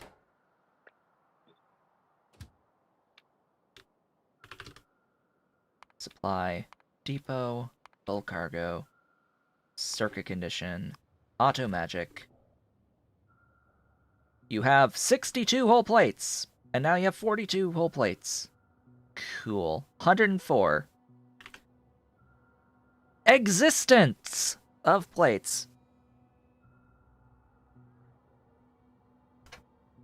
This is going to be limited by the throughput of the robots, for a little while. I think. We shall see. Because theoretically this is going to make 7.5 per second of the iron plates. We may need to set requests higher to get more bots assigned because of the distance that they have to travel. Not that many robots needed, though. They may be slow, but because they carry so much per trip, it doesn't really matter in the grand scheme. Because they carry up to 100 per trip. And I don't think there's anything here that has a stack size lower than 100, so they just carry a lot every time. In fact, I can foresee that there may potentially be more of the bots charging than actually going out and doing stuff, and that goes down to these little remote charging stations only charge at a rate of 50 kilowatts. One at a time. One bot at a time times 50 kilowatts. That's not much. The actual box can charge one at 200 kilowatts. Which, yeah, the equivalent of 4 of these guys in terms of the speed of charging. And we can't get anything better until I get the red circuits. So, what am I going to need for red circuits? Plastic. I can tell you that much for certain from the start. These things. Note that we have green, red, blue, and black. Green, red, blue, and black circuits, as we are running circuit processing as part of this playthrough. So if I want a glorious 1 of those, I'm going to need 2 of those, and that's going to need 2 of those. That's going to need this stuff, which, yeah. Iron ore, of course. As well as hydrogen chloride gas, which... What's gonna be the easiest way?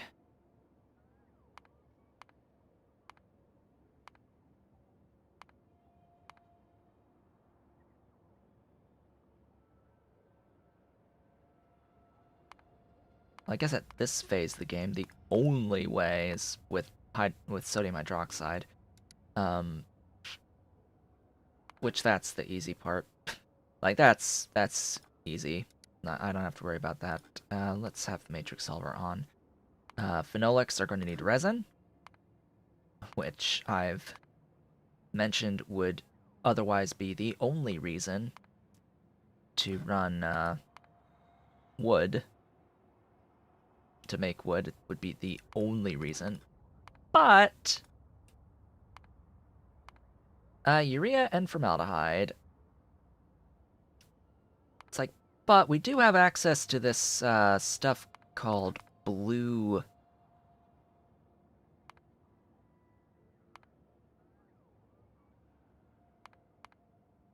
Over here, blue cellulose from blue algae. Now, it does consume a little bit of sulfuric wastewater, and that's going to be the problem. And it's a little bit of CO2 as well.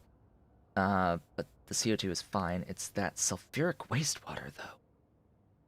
It's that sulfuric wastewater that's the problem.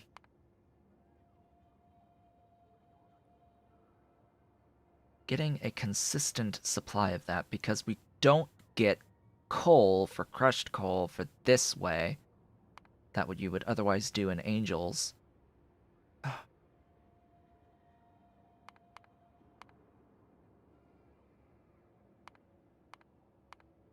They're forcing you to have to use that excess amount from the charcoal filters.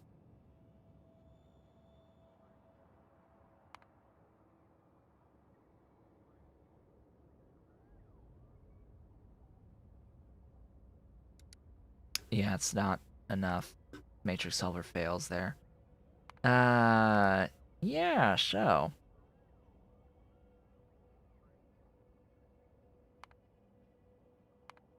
That sucks. Maybe we don't do it that way. Maybe we do set up wood. Maybe we do set up wood, because getting this urea is one step of the process, and getting formaldehyde is another. And that's actually going to require a catalyst. Why would they require a catalyst?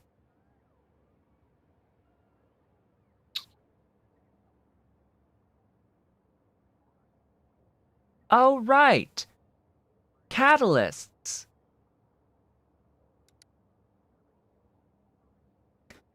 Red metal catalysts use an equal amount of iron and copper ore.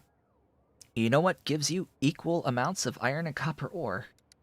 I would hope that there would be a specific process that would give an equal amount of iron and copper ore in the end. Now, there's a way to actually do this, but crushed sapphirite sorting will give you a 2-to-1. Gibbelite will give you a 2-to-1. Steatite will give you the opposite 2-to-1. So you can get sapphirite and steatite and do the ore sorting of sapphirite and steatite, end up with a 1-to-1, and use that for red metal catalysts. As long as you are exclusively using it to make the red metal catalysts, it will not back up on any individual thing. Otherwise, I don't think that there is just a straight up 1-to-1 iron copper. Wow, there's a 3-to-1? How the hell are you supposed to deal with 3-to-1?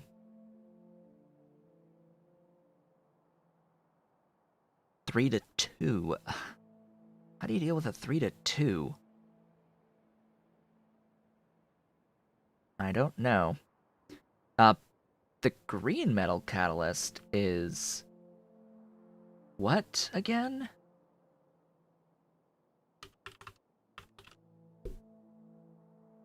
There's so many catalysts. Aluminium and silver, so...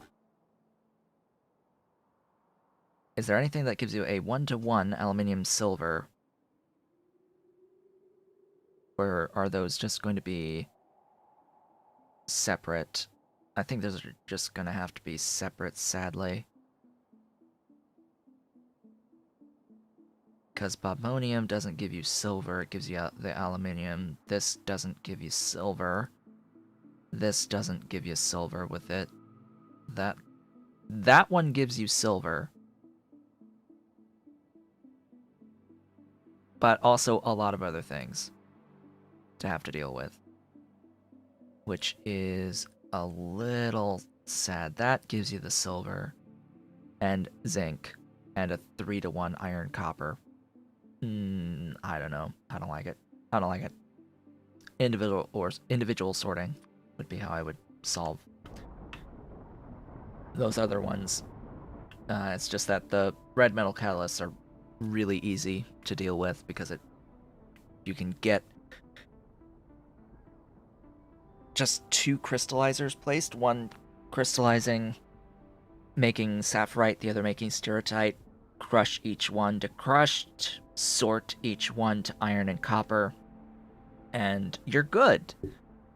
And you're good from there. You get a slag out, so you could actually also make the slurry locally too. It really does not hurt to do that. Well, I have done the iron. How much have I made total? 5.8k so far. I'm thinking that I will need to limit my train currently. I do have 33 logistics spots here, but you can see that ingredient, item storage stuff is happening. Limits. The reason why there's limits is because... Yeah, so what's running out? You. Ah! Right. That's the reason. Ahem.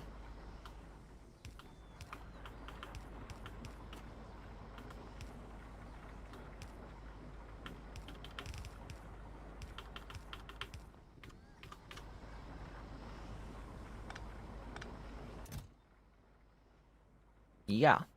So then we request more to force more robots assigned to deliver ore into these chests.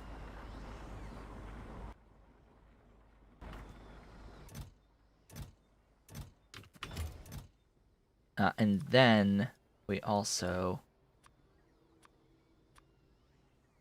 force more onto this.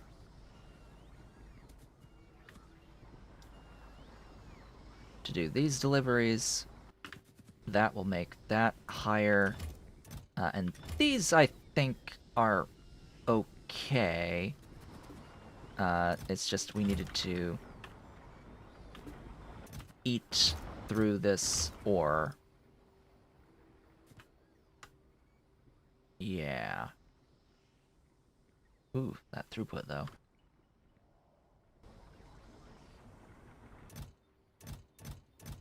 This should be ore limited. These should be empty.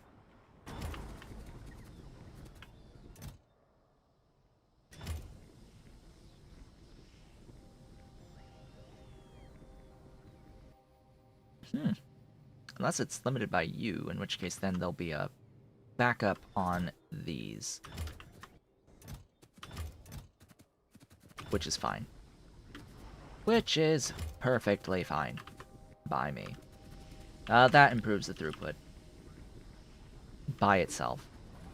And that should be that for iron, which means I'm left with completing this system by going to the mall and setting our first request, our very first request. Iron plates. This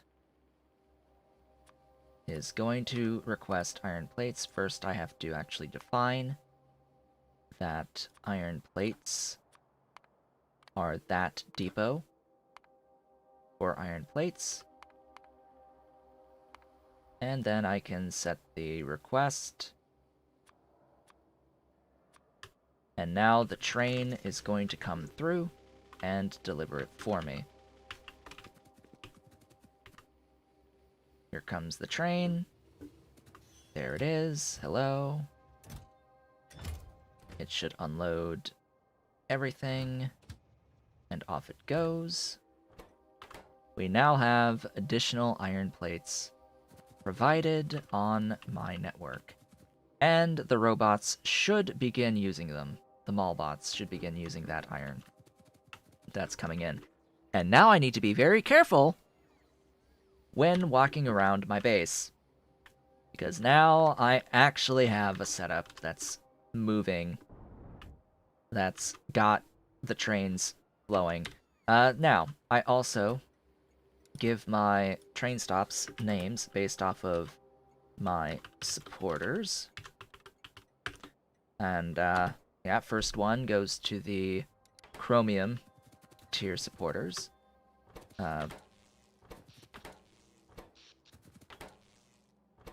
And that'll be there through the rest of things.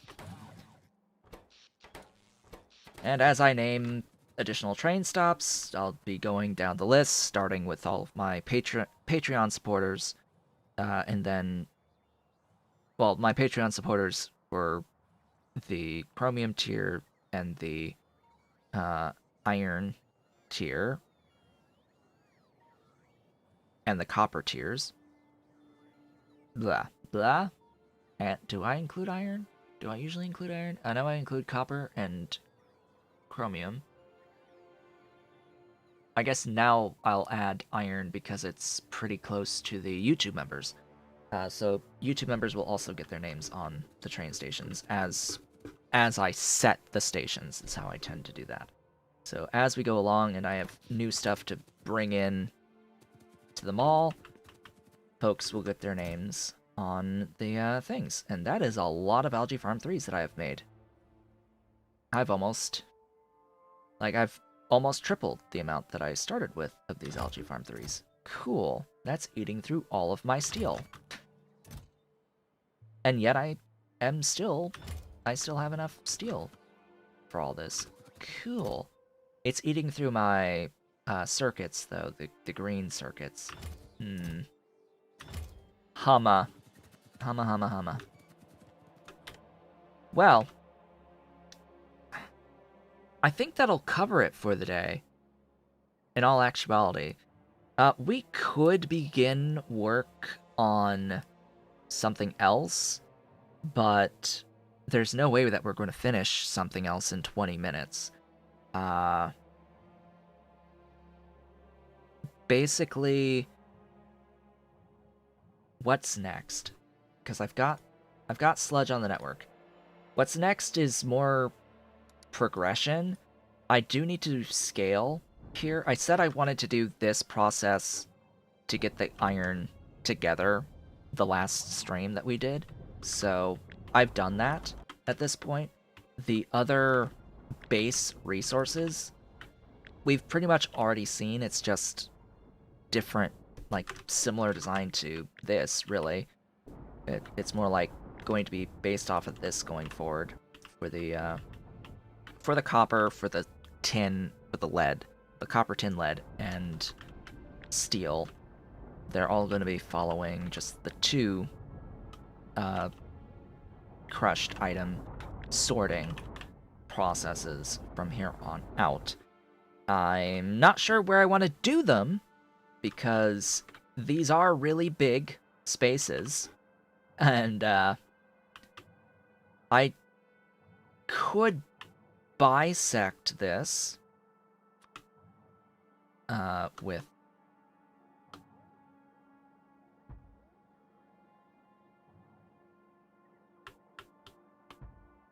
set up like this.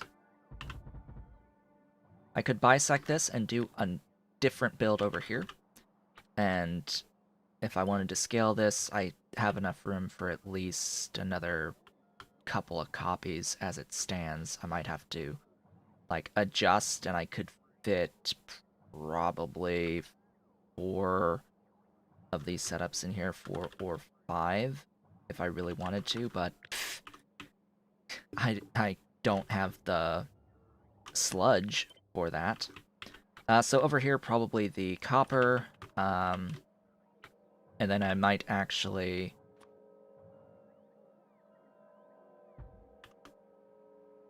do another bisection down in here for the tin and the lead, and that's just something I would do off screen between now and tomorrow's stream, which tomorrow's stream would focus on setting up the crystal slurry stuff, because get off of that crystal slurry, crystal seedling actually, for this is needed for the individual. It's needed for the crystal catalysts for the individual ore sorting of silicon, nickel, aluminium, and zinc, and fluorite. All important things. All quite important things, and involving chunk processing. Chunk processing produces sulfuric wastewater for us, and that's going to be something I want to use / will need to have to use without voiding it. I'll have to make use of it for sulfuric acid and other stuffs that use the sulfuric wastewater, like the blue algae and such. That'll be the route that we go down, is going into these, getting, glass and the other stuff using silicon, getting the nickel, getting the aluminium, getting the zinc. Having the nickel and aluminium will be great. We won't have silver quite yet until we get into the hybrid catalysts. That's going to be a little while longer. We could also work on potentially the military science, the ablative weapons testing kits. These... I don't know. I don't think I like Science Cost Tweaker very much. The reason being that you get these things. We start getting waste byproducts. And it's going to make ore.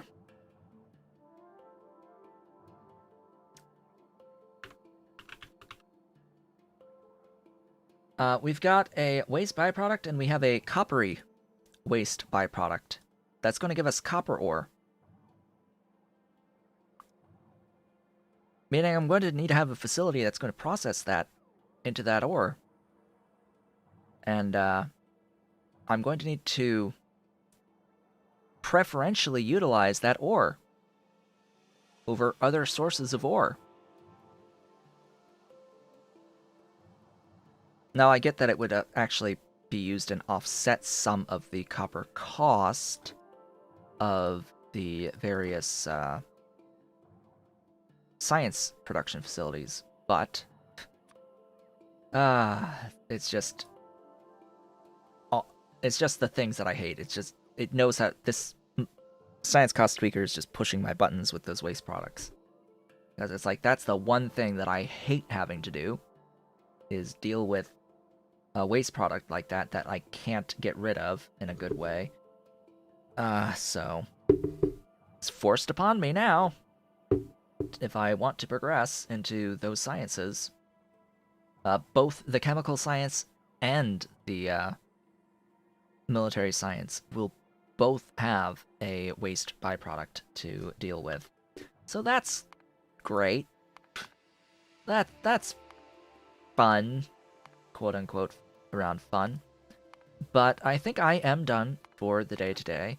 As I said, now that I've sort of talked about what I'm planning on doing, if I have the time, off screen, and what the plan will be going forward to get into the Crystal Surrey. I mean, it's basically this already, because we're already at Crystal Surrey here. It's just, instead of converting it into sludge, we're turning it into something else to get the crystal catalysts. And then I have to figure out the processing and the flotation and actually make the buildings for that before I forget. I need the flotation cells for that. Yeah, make sure I limit the stuff. Good, I have lots of bots being made, and that will be that. So with that, folks, I would like to thank you all for watching. This has been Otaku Shobot. If you've enjoyed today's stream, please be sure to do all the social and engagement stuff below the video. Leave a like, leave a comment, subscribe if you've yet to subscribe, and hit the notification bell. Consider becoming an Erudite Otaku member of the channel by hitting the great big blue join button and supporting on Patreon at patreon.com/otakushobot if you are so inclined and able. And I will be back tomorrow with more of this. We'll see how much I've done off screen, if anything, because I seem to be a little bit addicted to American Truck Simulator at the moment, as well as lots of other games that are getting updated and have lots of things going on recently of the games that I tend to play. So we shall see. I'll try. I'll make my best effort to get those other resources done at scale and on the train network between now and our stream tomorrow. And I will, of course, see you all on the next one.